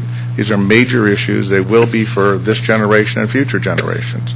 And when council members say, I applaud the candor, but when you say we want BDCP to succeed, I think you want your process to succeed. I think you want your consultants and your staff to to focus on the issues and not get ensnared in personality issues. I think that's appropriate. But I think we should be a little reticent to say you want it to succeed, and because to me that says potentially the review has got some. I've got some concerns about the review process. Mr. Koutras, I do want to argue with you. All right. I made the statement for myself that I'd like to see it succeed, by which we would have a finished product to use in our appellate role. I did not say, do not intend to say, that automatically that is a determination in my mind that is wise, sufficient, adequate, or anything else. But the statute says that if it is finished, we must review it under appeal, if any person appeals, and I can't imagine they won't, to determine whether the Fish and Game's determination of the compliance with the laws required by the state of California, and federal law in this case too, are successful. In the policy sense that our Delta Plan development requires, it's insane not to have on the table alternatives that have been carefully studied for facilities to improve and protect the existing water conveyance system. I mean, it's crazy. And I've been a skeptic of those conveyance systems in the past, and I consider myself a skeptic to this day. But the notion of not taking steps to protect the water conveyance system is unacceptable. And so, in some sense, I understand the argument. But like so many other public issues that I've dealt with in my career, most people want me to agree with them on the outcome. And I think I have a legal obligation under the law to reserve my decision on the outcome and to demand that the process and the other agencies that are doing things help inform the decision so we can exercise it. So, I interpret none of my comments or my colleagues' comments as saying, oh yeah, anything they come up with is absolutely acceptable. I mean, no one said that. No one said that. Fair point. And the clarification that you hope they're successful meeting their deadline so you have a product to consider, I have no quarrel with that and no issue, nor do any of the Delta counties have a quarrel with that. We are going to be raising with you, we've raised the purpose and need statement issue, that the inadequacy of it, the alternatives analysis, the no conveyance alternative is not on the table in the BDC. And we have made comments to BDC. There's a number of substantive issues that I'm not raising today, but I do appreciate the clarification that you hope they meet their deadline so you can consider it. That I get. And they provide the information to decision makers so they can make intelligent I appreciate decisions. that. Thank you. Yep. Thank you. All righty. Mr. Benton.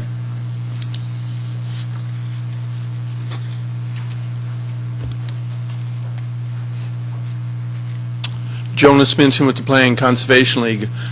I go a bit farther than perhaps even the chair does in hoping that BDCP succeeds, not just to meet a deadline to turn in material for you to consider. I hope to actually come up with something that contributes, meets the two co-equal objectives. With that, let me read one sentence from Jason Peltier, who's not here, but I'm taking it from the newspaper. Oh, so it's God, a quote. if I let you do that, we will have 5 days of meetings with people one reading. One sentence, sir. Oh. There's going to need to be some kind of a reset, some kind of a come to Jesus about how all of our interests can be met or not met, and tell people they're not going to get what they had been hoping for. Now, this is the relevance to your work, sir. This is an actual request I'm taking as. You've opined as to what other departments, agencies should be doing. Flood people, they should do this, others should do that. I'm going to return to the point I made yesterday. The lack of definition of what water supply reliability is a key sticking point for BDCP. If you want to help them, that's one way to help them, and I encourage you to devote some effort to that. Thank you. Thank you. Anyone else like to speak to us on this issue? Okay. Ms. Marcus? That gets to my point of that. Some, it's just lobbing the question back at them, isn't, we're going to need the list of we're going to have to make some hard decisions quite apart from BDCP that have to do with what we're deciding under the Delta plan, and the sooner we have that list and start knocking through them, as painful as it may be, the more different we'll be from any other effort that has gone before us. We're going to wind up ending where we started at our very first April meeting when Hank said supply-demand. We will wind up on the Delta plan at exactly that point with exactly that dilemma, informed by the information we get and all the complicated array of choices we have to make. Okay, we're going to put this the letter off until December. Staff's requested and Arcadis has requested to prepare Joe, let's do a serious narrative letter that the council can consider. We understand the caveat that we're waiting for BDCP and administration statements and documents that may prevent you from producing it fast. But as fast as that information is available, a rough letter, which we'll tinker with extensively, I predict, a rough letter ought to be posted on the website also so people can see where the staff, at least, and Arcadis is heading for suggested outlines. Is that okay? It's a good idea. Okay. All right. Thank you very much. That's item number 13. Okay. I'm sorry, Randy? I was just waving goodbye to the panel. Oh, okay. If that was an auction, you would have bought the item. Thank you, gentlemen. Okay. Let's return, please, to the agenda item 9, which goes back to our emergency response white paper. And Mr. Grindstaff, let's see, Mr. Nickel, who's going to start this off? This is under tab number 9, and let's see here. If I remember correctly, the emergency preparedness paper did not have a red line version with it. Is that right? Okay. Correct. Okay, members, the emergency preparedness paper, which does not have a red line, so don't look for it. Okay, thank you for coming back. We apologize for the confusion on schedules, Mr. Nagy. Well, thank you. I guess following the BDCP topic, we bring you a much easier topic of emergencies, so hopefully this will be a bit more benign. Nice try. Nice try. Eric Nagy is here with our consultant team, and before he gets into running you folks through the white paper, I just wanted to highlight again that Cal EMA was here yesterday and I think gave you folks a fairly in-depth discussion of emergency preparedness and planning as it relates to their mandates. And I think perhaps that presentation may have answered some of the questions that the council members might have had with respect to the white paper, and it certainly brought up a very good discussion. So I think Eric Nagy here can probably run through the paper also with the knowledge that there might be some items in here that have already been addressed, or perhaps our understanding of them has been a bit refined based upon what we've heard yesterday. Well, I'm going to start with where I ended yesterday. What's your report card of the federal government, state of government, and 5 Delta counties emergency response planning effort? I intend to address that as part of my remarks this morning. Chairman, members of the council, good morning. Thank you for the opportunity to present a topic this month, which I think is particularly critical in light of the discussion we had last month regarding risk reduction, particularly as it relates to levees and flood risk. Again, for the record, my name is Eric Nagy. I'm with HDR Engineering, and we're a subconsultant to CH in support of preparation of the Delta Plan. The white paper that's before you was developed by multiple authors that contributed to its development. I provided content along with a few others, I'm not an expert in all facets of emergency management. I'll do my best to answer your questions. My experience is primarily in federal response to emergencies, and so that might present a nice complement to the discussion you had yesterday, which I unfortunately missed, but have had discussions with Mr. Brown before as it relates to CalEMA and their role in emergency management. The white paper, just to refresh everybody's memories, has really two primary purposes. One is to serve as a background document, an education document for the council. And then really the second intent is to introduce issues related to that particular topic.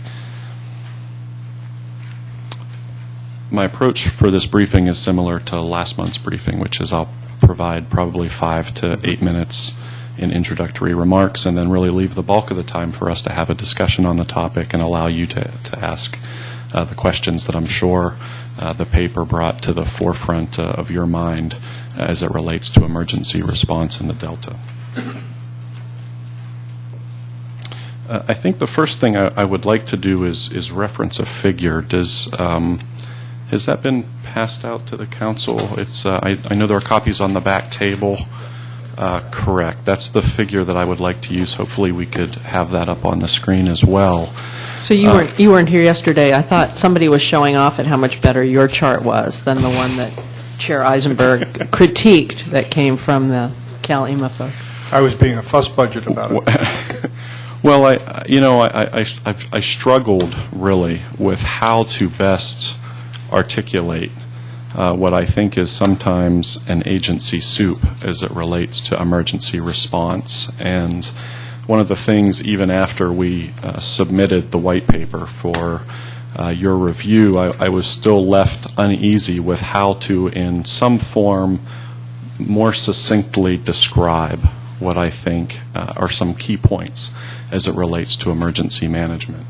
As we, and I'd like to reference the chart specifically right now for a couple things. One is an understanding that as the size, scope, and severity depending on the size, scope, and severity of the disaster, more levels of government are intended to get involved, and really that initial immediate response is always intended to be at the local level, at a level with folks who have the most expertise, knowledge, the best understanding of the local logistics that would help in providing an efficient response to an emergency.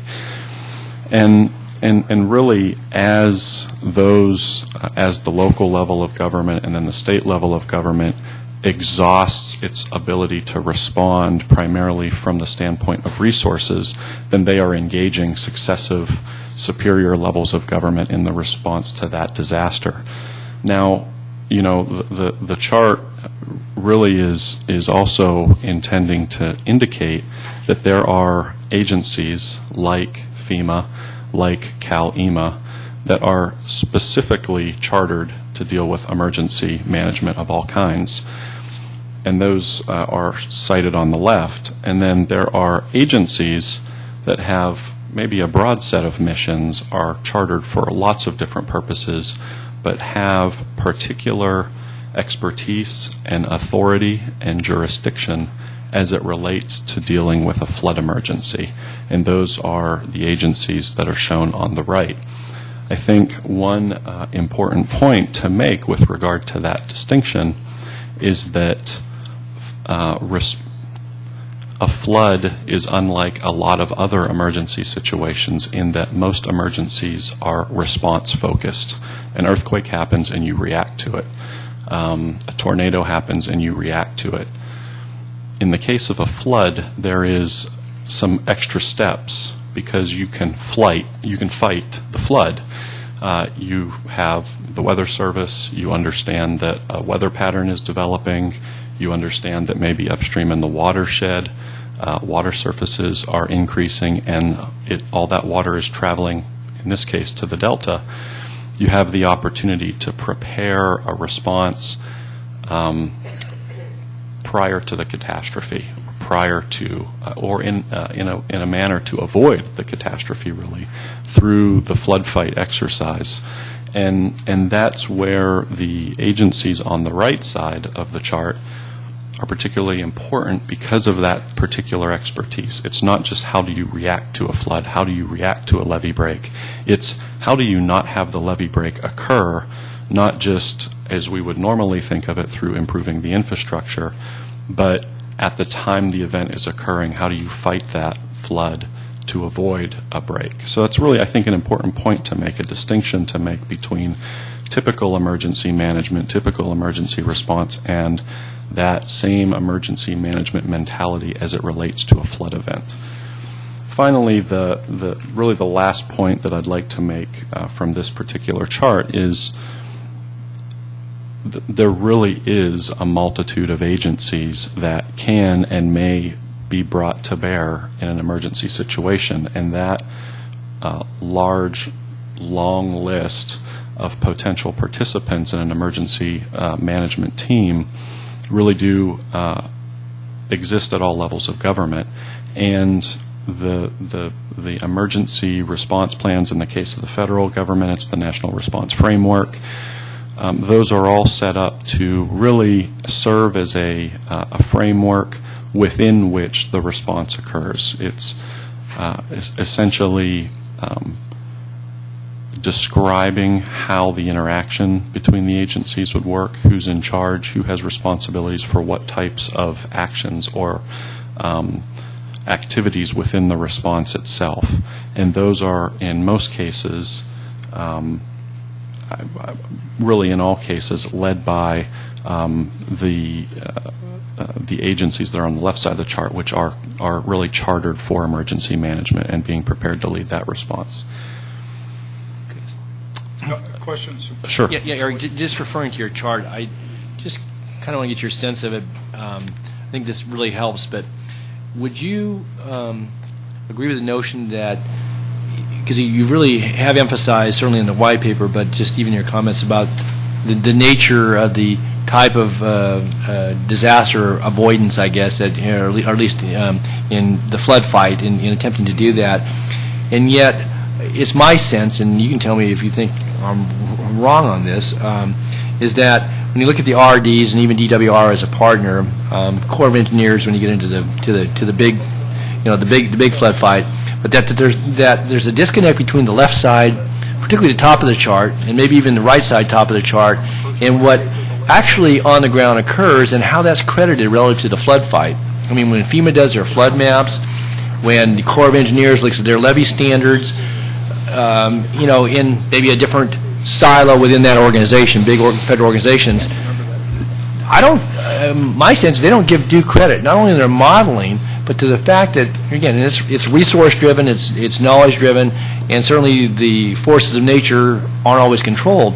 But that, down here on the right side of the chart with the RDs, and again, I think connected with DWR, that you've got that ability to flood fight. And I think it's an important distinction. It's highlighted in the white paper, and yet I see a disconnect when it comes to FEMA and Corps of Engineers in relating when things have calmed down into their national application of standards and how that may or may not relate to what actually happens in the Delta. And so I just am curious, Eric, just if you could give a response to that, because that's why your chart kind of highlights that for me. So I think it's a fair statement, and I think by and large it's an accurate statement in that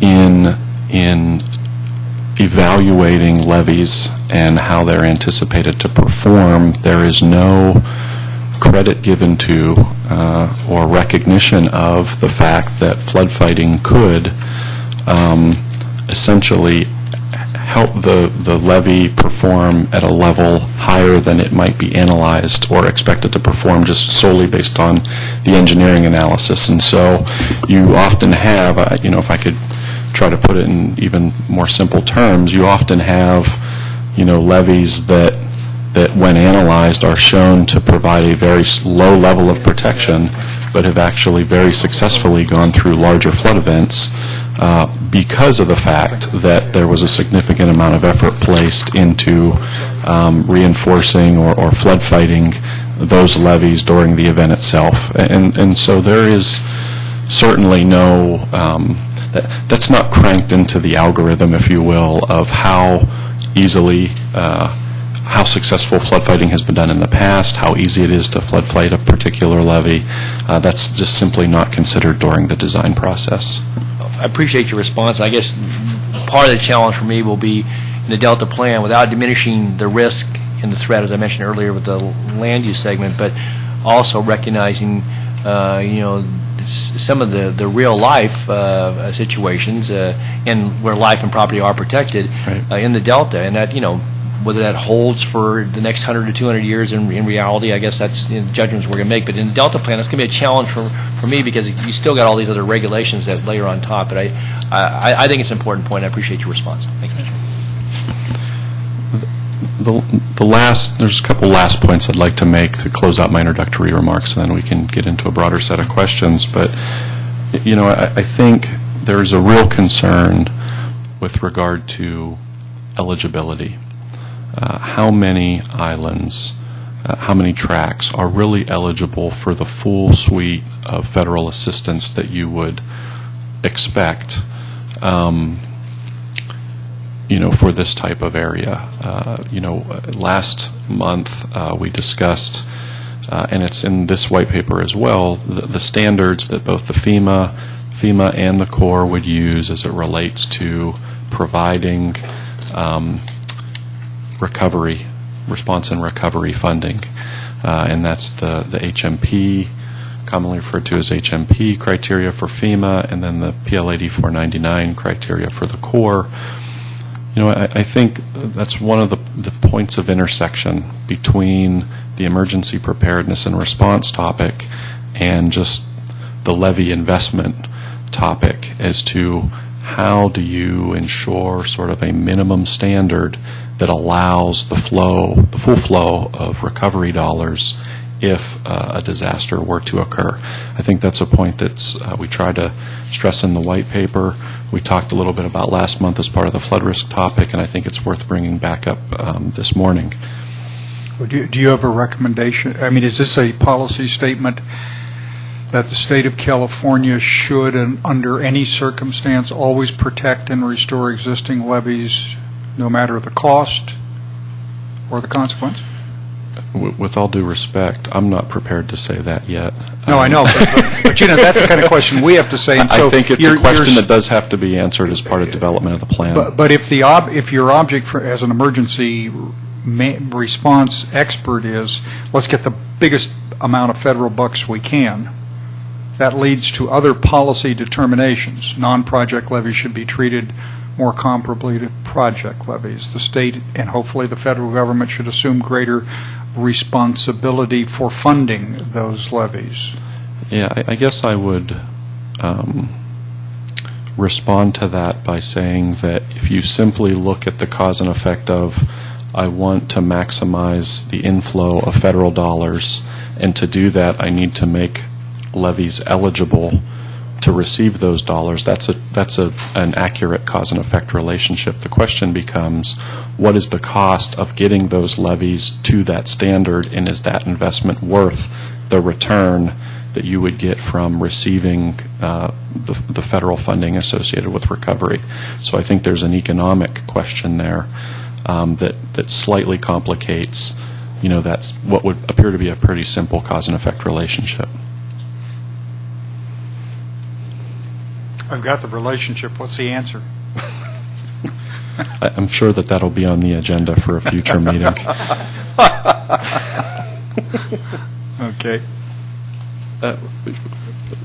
Probably two final points. One is, unfortunately, I did miss yesterday's discussion as it relates to SB 27 and the development of the ongoing effort to develop a Delta-specific emergency response plan. I think the effort that's currently underway, I think, is a tremendously positive step.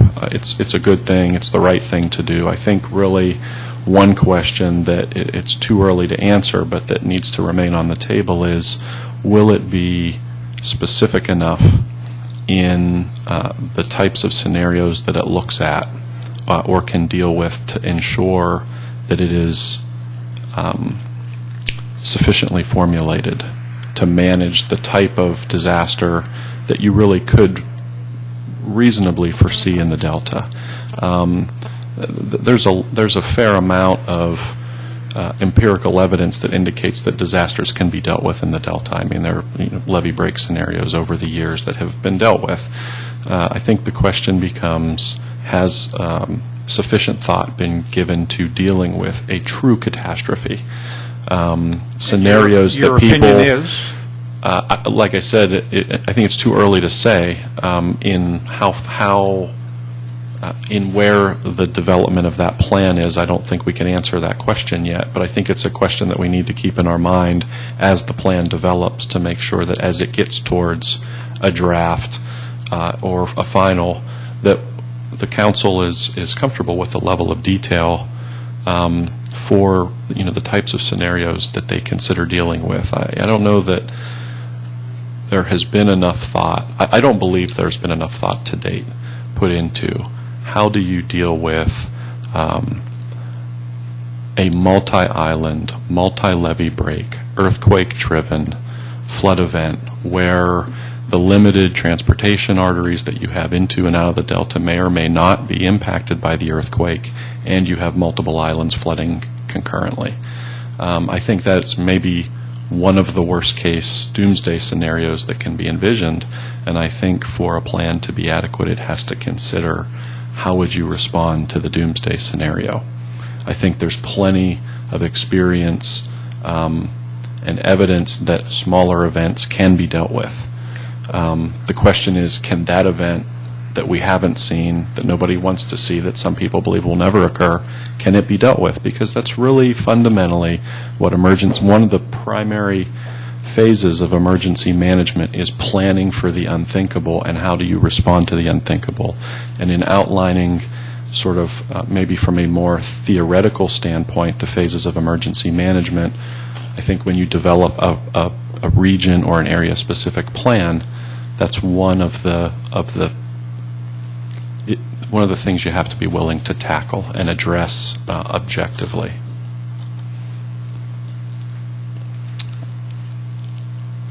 Randy?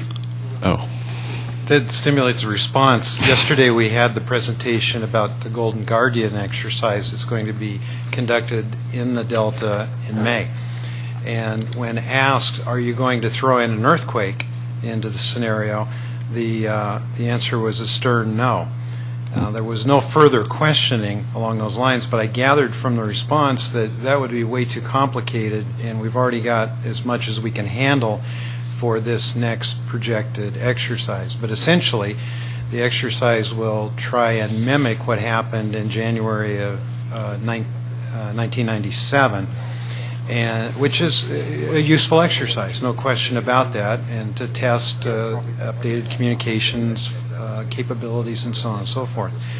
But I was concerned about the reticence to add in the kind of catastrophic disaster that you just spoke about, which I think is ultimately where someone needs to go to determine how to minimize the loss of life and property.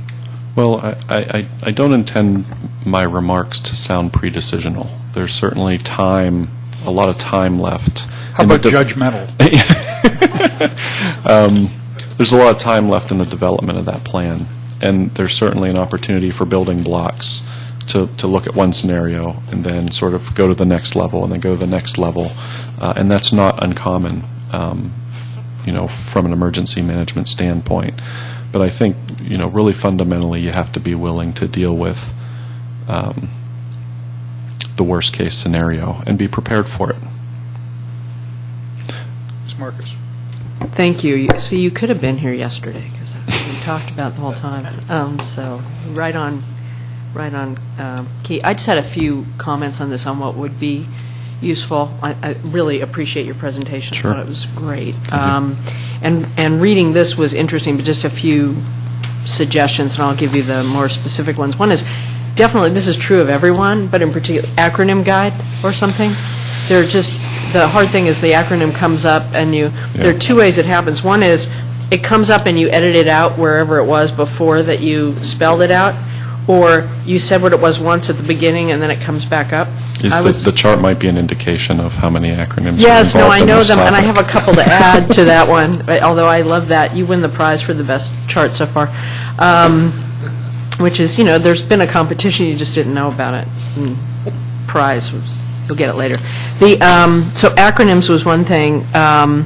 Another was the full list of agencies that would be engaged, which is something I raised yesterday. I'm a little biased having come out of some other departments that are involved in this stuff that ought to be there, but I'll give it to you. But largely the public health and safety and Cal EPA type folks. I did notice that you didn't have strong recommendations in it yet, and that's what I'm looking for as we move forward. Like, what are without even having to, there are two ways to do it. One is, here's a recommendation, we really ought to do this.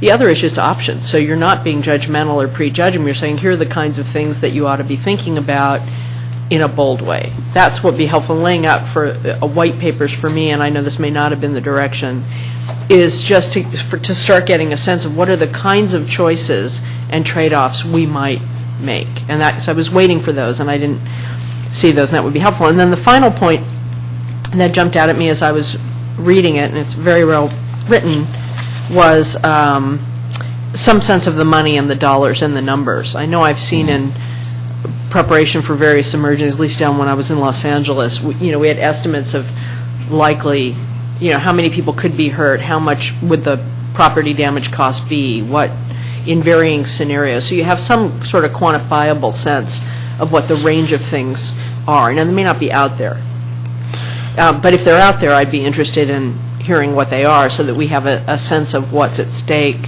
from a number standpoint. So just as a clarifying question, are you more interested in understanding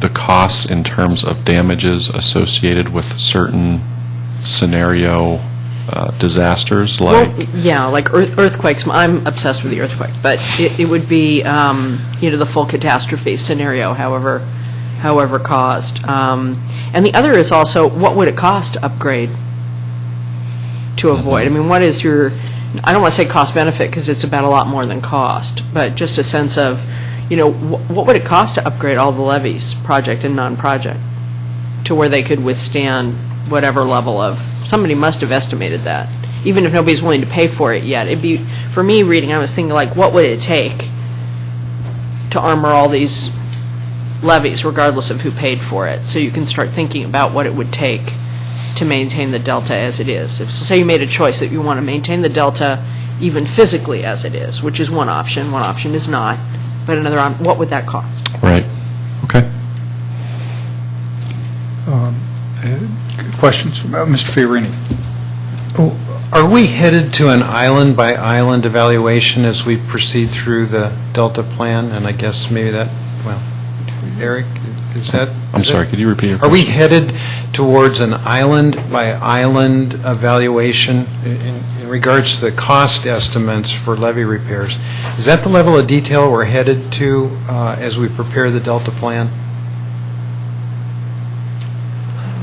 I think I can see Gwen shaking her head no, and financially that's difficult. DWR did indicate that they have done a significant amount of that work, and we have asked them for that specifically and not yet received it. Yeah, I think one way to answer that question is probably not, because I just think your schedule simply doesn't allow for it. But I'm also reluctant to paint a picture that is one size fits all, because I don't think that's a feasible answer either.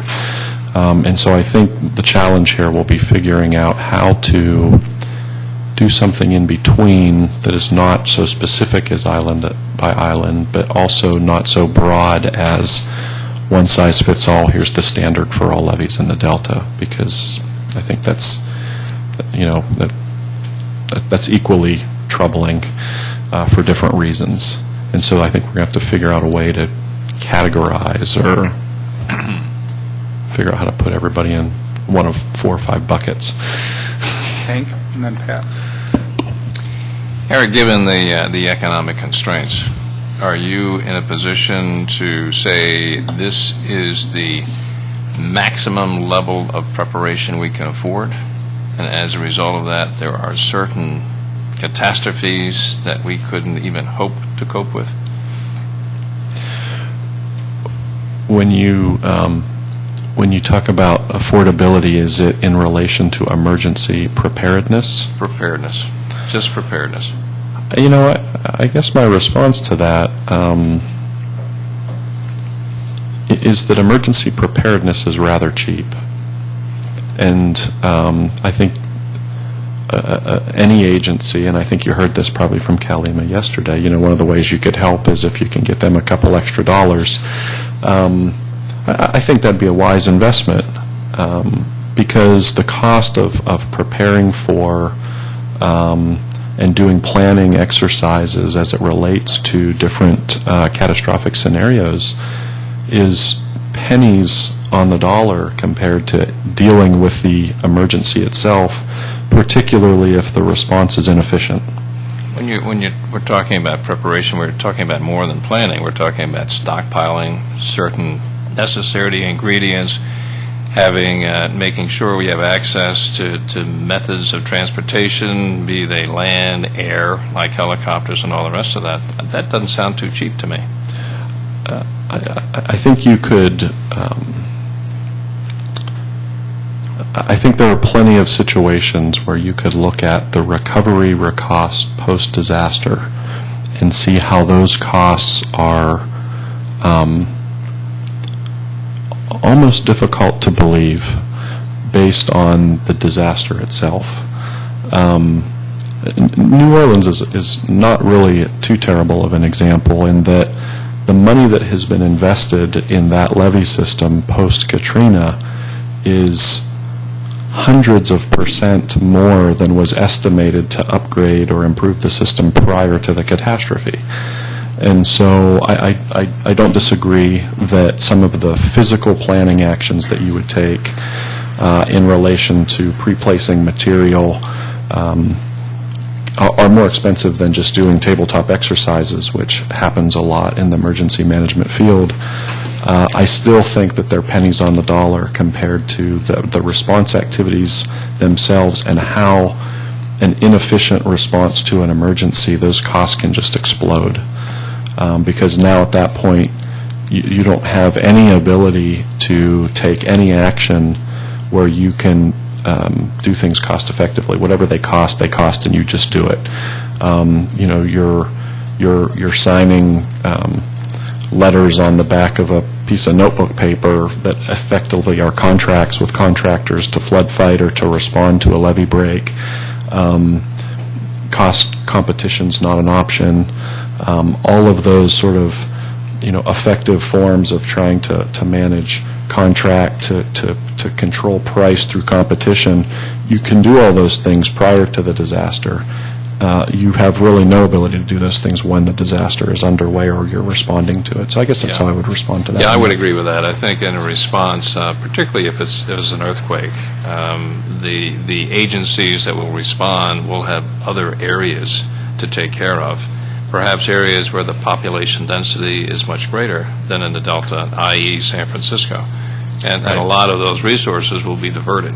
So, I mean, that's a tough one to plan for, but I think in terms of preparation, we could probably get a better handle on it. But I think there probably is a limit as to what we can afford, given probabilities of occurrence and then the economic outcomes. And I think maybe ultimately, excuse me, it'll become to what level are you prepared? Exactly. Maybe it's more than I wasn't prepared at all or I had never thought about it.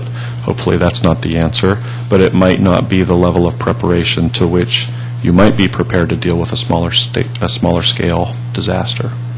I mean, I hate to go back to medicine all the time, but we've got some difficult choices to make. I mean, we have to understand that we cannot afford to meet all the disasters and get away without any horrible consequences. In a lot of countries, in the UK and in Australia, if someone is over 65 years old and they have a disease that costs more to treat and I think it's $50,000. You don't get treated at all. And you can go into private insurance, but once you leave the public to go private, you can never go back to public again. And those are great costs. But essentially, those countries are putting an economic value on life. That's the future. Pat? Joe, when is DWR going to answer the question about levies?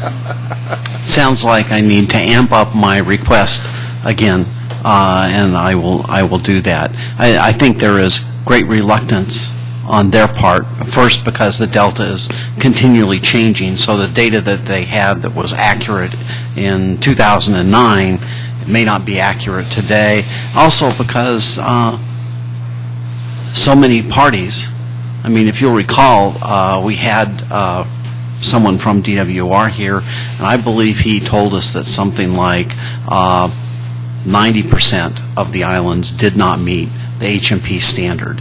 And that's the lowest standard. To qualify for federal. To qualify for federal reimbursement, and he said that they did know island by island where they were, and they knew where the weaknesses were, and they'd even done a cost estimate to bring them all up to H&P, which was, as I recall, $40 million. I could be off. But they had done those things, but they have been unwilling to share all of the data with us, I think, because of the implications for all of the parties. In DWR's participation in the BDCP, has it been willing to conclude that a catastrophic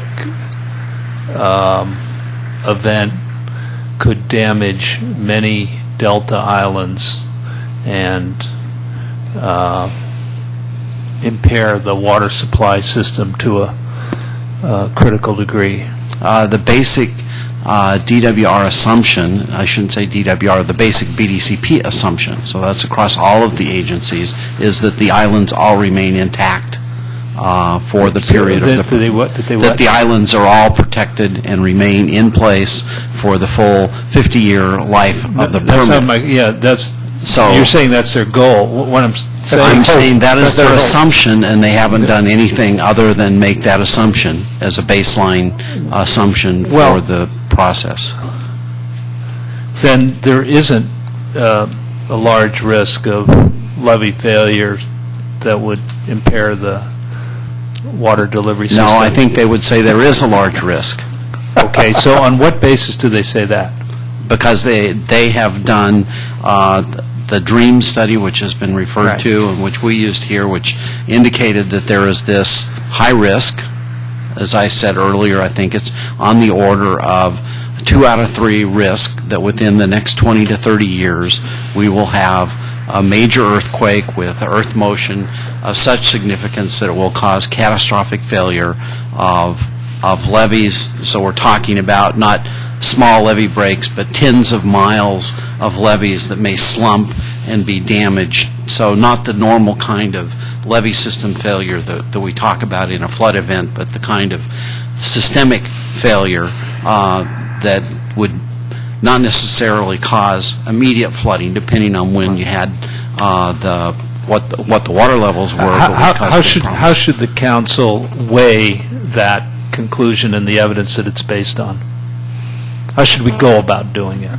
Well, we actually had a flood risk white paper last month, and they cited 4 different studies that were all independent, had different numbers, but all came to generally the same conclusion about that level of risk. So I think, based on the science that's out there, we have to assume that that risk is in fact there, and then we have to make decisions. The legislation actually says that the council has a responsibility to prioritize levies for the future, and as staff, I'll talk about what I would be likely to recommend. I'd recommend, first of all, that we protect the urban areas, the highly urbanized areas, Stockton, Sacramento, West Sacramento, Antioch, those areas, and that we say that is the top priority, and that the state should fund those areas first and foremost. Right now, none of those levees are designed to earthquake standards.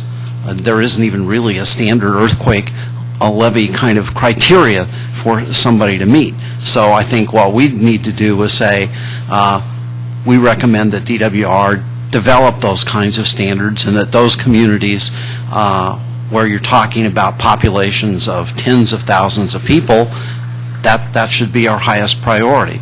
I think a second priority would be infrastructure in the Western Delta Islands. Infrastructure, key highways, railroads, things like that, and power lines. I don't know. We have to go through those. And then the Western Delta Islands, there's been over a 20 or 30 year period modeling that indicates that if you protect the Western Delta Islands, you can control salinity. So even if other levees fail, Not completely controlled, but substantially control salinity entering into the delta. So even if other levees failed in the interior part of the delta, if you can maintain those levees on the Western Delta Islands, you're going to have less impacts. And so those are a higher priority. And then you go down and look. And I don't know that the council can, island by island, say this island is this priority, but I think we could set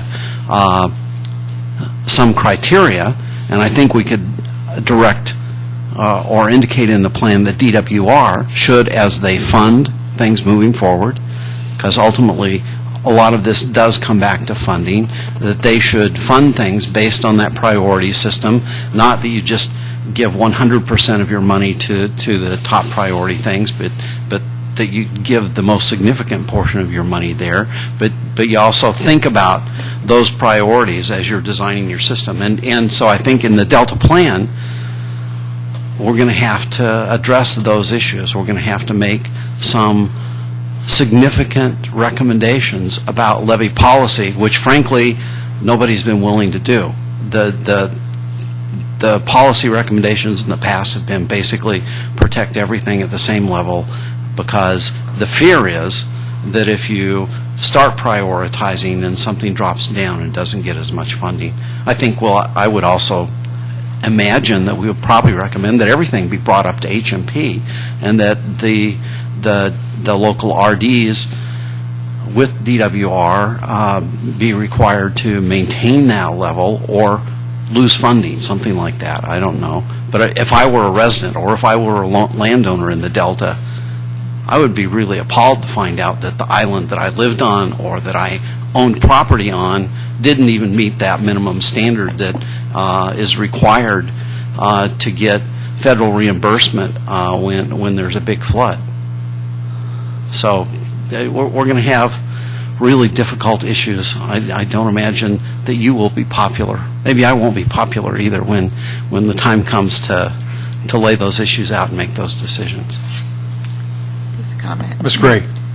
Thank you, Joe. Actually, my question was going to be, had we looked at prioritizing those levies in terms of cost as it relates to protecting life and property, and then equal goals, and you just explained the fact that we will have to make those very difficult decisions, but I think it makes sense to look at the system and see which levies would be the first as you relate to saving lives and property. Again, and then as we meet our co-equal goals, because I think DWR needs to do that, or we need to make that decision as we get that information. So thank you. Yeah, and my expectation is DWR, it's really hard for some office chief or division chief down inside the Department of Water Resources to make a decision like this that is so significant to the people, and that's why you're all appointed. Thanks, Joe. It's the opposite of a popularity contest. I guess rather than having somebody make decisions, it's difficult for me to determine whom to believe. Some people say the levees are in great shape, other people say they're not. And I know there really isn't a single adequate diagnostic for levee health, but I think we have to get that. We have to get a group of people who really know how to evaluate the integrity of levees. And then what it's going to take to increase it to a certain level, whatever that level is. I think they are better than they were 20 years ago, and they are better maintained. I think that we've reduced the incidence of the small failures significantly. I think it's possible to continue to do that moving forward. The other thing that I think is a big problem... That doesn't give us any direction. Yeah, and that's the problem, Joe. We need some precision. I mean, there have to be ways to evaluate and to classify levees DWR in maybe 4 or 5 categories, and each one would require a certain amount of money in order to bring it to the next level, based on the length of the levees and all the rest of that. They have that. And then that's can we the see information that? we're trying to get. Okay. I mean, that's Mr. for me, Cullen. that's critical. Just a brief comment. I know that earlier in the summer we had the presentation by both DWR, but also from some of the engineers that work directly on the ground with the RDs and with the state and others to do upgrades and repairs. That I still go back to the list that was provided by Mr. Casio, that as we were looking at discussion about prioritization and about level of importance, that there's categories of which they fall into, and I think certainly life and limb is a top priority. There's no question about that. And I think that's going to be the challenge too, is that you get this analysis, but then you start putting some perspective on it as it relates to, well, this one may not have as many people living behind it, but if it goes, that what sort of infrastructure is that may affect not only the region but the state. Also, loss of productivity, whether it's industry or agriculture. And so I think that's going to be, again, recognizing that you may not be able to save it all, so to speak, that there's going to be levels of importance. I think those degrees and grades are going to be, an essential element in our conversation as a council. And I just would, again, as we're seeking out that information, I think that's important information too, because there's this levy standard. I would just say that one of the things has been, and I think Eric pointed out, is that the standard hasn't always been consistent. It's not like they started out in 1960 and said this is what you're going to do, and everybody, you better do it, and then we're going to consider it fine. The standard has been evolving, and certainly as we learn more about things nationally and elsewhere, and our scientists are certainly helping us with this, and our engineers. And so this standard keeps going up. And one of the things I think you find in the Delta is that even if they fall short of the HMP, but certainly where they've met the HMP, that it may be the profile is fine, that the construct of the levee is fine and was fine. It was certified by state and federal agencies. But now they say because of seepage, which is a known fact, no longer is going to do it. So how do you solve that? Well, we know what we're doing in Natomas and Sacramento. We're spending hundreds of millions of dollars. Again, we got 70,000 residents and millions of dollars, hundreds of millions of dollars of infrastructure behind those levees. And so I think that's going to be a piece, and maybe part of this plan as it evolves and its findings and direction, because again, it's one of those things where you picked a point today and we never stick with it, so it keeps moving. Anyway, no. Mr. Nagy, let me test an idea, or at the end of yesterday's presentation by the state emergency response people, I kind of threw up my hands. I've concluded there is no extant plan for protection of the existing state water reliable system or the Delta ecosystem.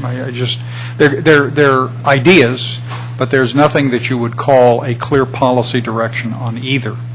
I have no doubt that a large number of very smart, honorable people would struggle to try to do both those things. But if you're searching for a plan, it's waiting for Godot. It'll happen sometime, and there are all kinds of studies underway. But I was also eventually convinced that at least for the less than catastrophic disasters, I don't want to call them ordinary, that seems to, as Ms. Marcus says, that seems to minimize the impact on individuals, but the more commonly occurring disasters in and around the Delta, that the emergency response was okay. Now, everything can be improved, but it's okay. Benefited by the fact not many people live in the heart of the Delta. Benefited by the fact that much of the land is used for agricultural purposes, which means temporary floodings, while economically painful and life-threatening. It's not like flooding West Sacramento where we're sitting today. And then I shifted over to recovery, which is, everybody pitching in and finding money and all of that kind of stuff, and I don't even have an opinion. But I was left with the impression that the mitigation of aspect and the preparedness are the ones where we do worst as a society, because Americans don't believe in that. Oh, they believe abstractly in it, but they're not willing to tax themselves, to pay money, to reduce spending on other issues in order to prevent, what Mr. Nordhoff was talking about. And so I was trying to puzzle my way through to an approach on just emergency preparedness and the Delta Plan.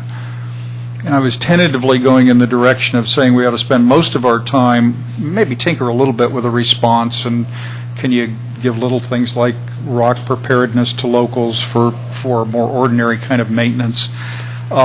But really getting to the mitigation and preparedness, which are the tough nuts emergency response, because if nobody lives in an area, the dangers from flooding are substantially reduced. That's the land use dilemma, and the question of do you prize local control and economic growth over avoidance of dangers.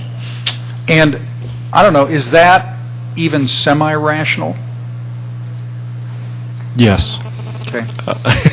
I guess the remark that comes to mind, and I think it's more than semi-rational, to be honest. I think, particularly as it relates to mitigation, I think that is one of the clearest and direct linkages between emergency response and preparedness as a topic and a levy prioritization and investment strategy.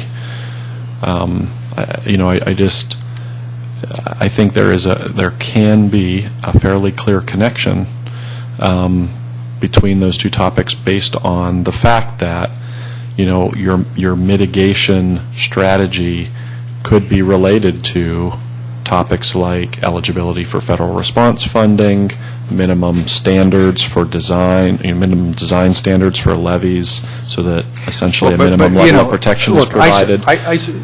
Too bad Don's leaving, but I see the tension between increasing protection for largely unpopulated agricultural areas, inevitably encouraging urban development because it becomes more financially feasible to do so, which raises the severity of an impact and gets us on this treadmill of possible state full liability, paternal-like liability to maintain. That is just the dilemma. And I didn't mean to infer that improving the condition of the levees would necessarily get to that standard. I think back to a remark that I guess I will say an anonymous DWR representative said to me one time, which is the best project is a 99-year level of protection project. And although that's somewhat of a flip remark, I think there's it's kind of a heavy remark in that providing more protection could be desirable, but do we consciously want to get to the level of protection where, based on how other programs work, primarily the National Flood Insurance Program, that we want to take that step and allow or encourage that action? And so I think there's the line can be drawn slightly differently in not quite getting to that question, but just saying that a 50-year level of protection or an HMP standard or a PL 8499 standard is an acceptable minimum threshold, and based on the prioritization strategy that gets established for the levies through the Delta Plan, that some of the higher priority topic areas really should have a higher level of protection, but this minimum standard is by and large, acceptable for, some amount of the delta. Okay. Let's see. Mr. Minton, you wanted to talk to us on this issue? At least I assume this I have filled out emergency response on your blue form. Thank you. Okay. 3 points. One way to focus on this question of flooding and land use mitigation, think back to Prospect Island. It flooded, they pumped it out so they could, dewater the island so that then they could go in and restore it by breaching a levee. Maybe your plan could get ahead of that curve a little bit. Now, a very specific recommendation for you. This was discussed by Greg Zlotnick and I. I'm not saying it's his recommendation, but Randy asked me to bring it up. Oh, it's your joint recommendation. I understand. One of the things that came up yesterday was the benefits of pre-positioning rock. And that does make sense. And it was pointed out that then a limiting factor could be barges to move them. A suggestion just to consider or ask in your consultation role, the Kalima and others, have they thought about buying some barges and putting them there? Key places in the Delta. If that's a limitation, I have no idea if it makes sense, but it seems like it might be worthwhile. The last thing... Are you not a former official of the Department of Water Resources? Yes, sir. To say you don't have any idea whether it makes sense or not, Jonas is reflective Minton. of my deficiencies when I was in that position. Jonas Minton. He used to be in charge of flood management. Oh, for God's sake. sakes. Come on, Jonas. And the third point, no, you're raising good points. Yes, I did have that position, and yes, there were things that we did not think of that we should have thought of. Now, let me give you the third one that we didn't think of that we should have thought of. And Ray Seed brought this to my attention when he and I were on a program with some business folks in the Bay Area.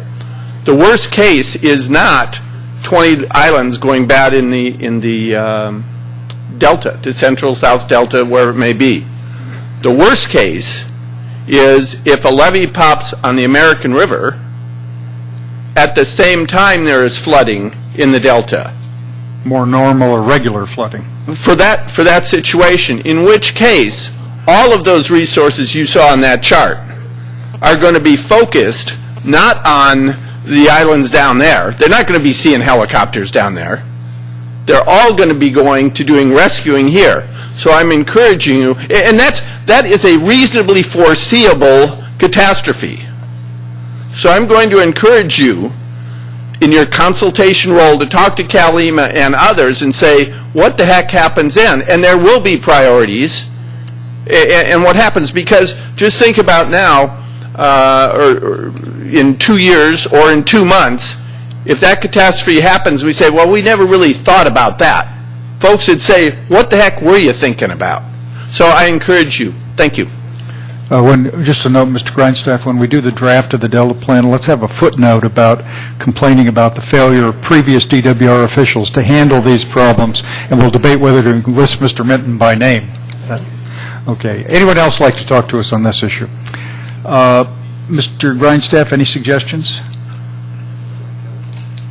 No.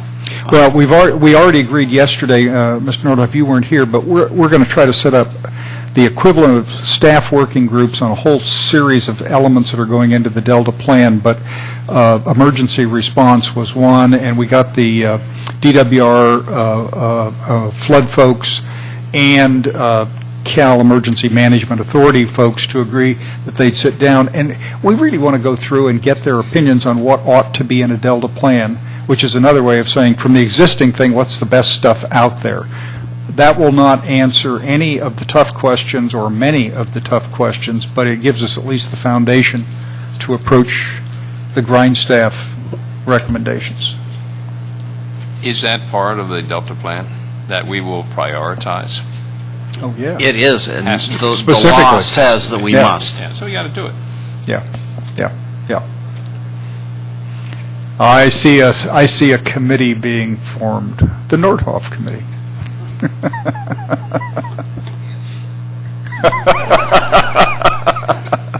Okay, Snaggy, thank you very much. Both papers were very helpful in a densely complex subject. Appreciate it. Thank you, Mr. Nickel. Okay, Mr. Grindstaff, Mr. Stevens, what's left to do, if anything? Public comments, any general public comments? I'm sorry, you're right. Anyone like to speak to us on any matter we've not previously discussed?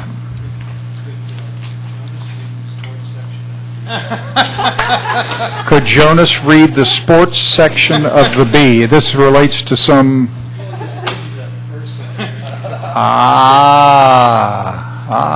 Well, he was drawn to Jason's comments, so he wanted to report them. Okay, ladies and gentlemen, thank you very much. I remind everyone, just if you weren't here yesterday, we are tentatively agreed to 4 meetings per month starting March, for March, April, May, and June. And if 2 days a month with us drags you down, 4 days will do something double that. So, meeting is adjourned. Members, thank you very much.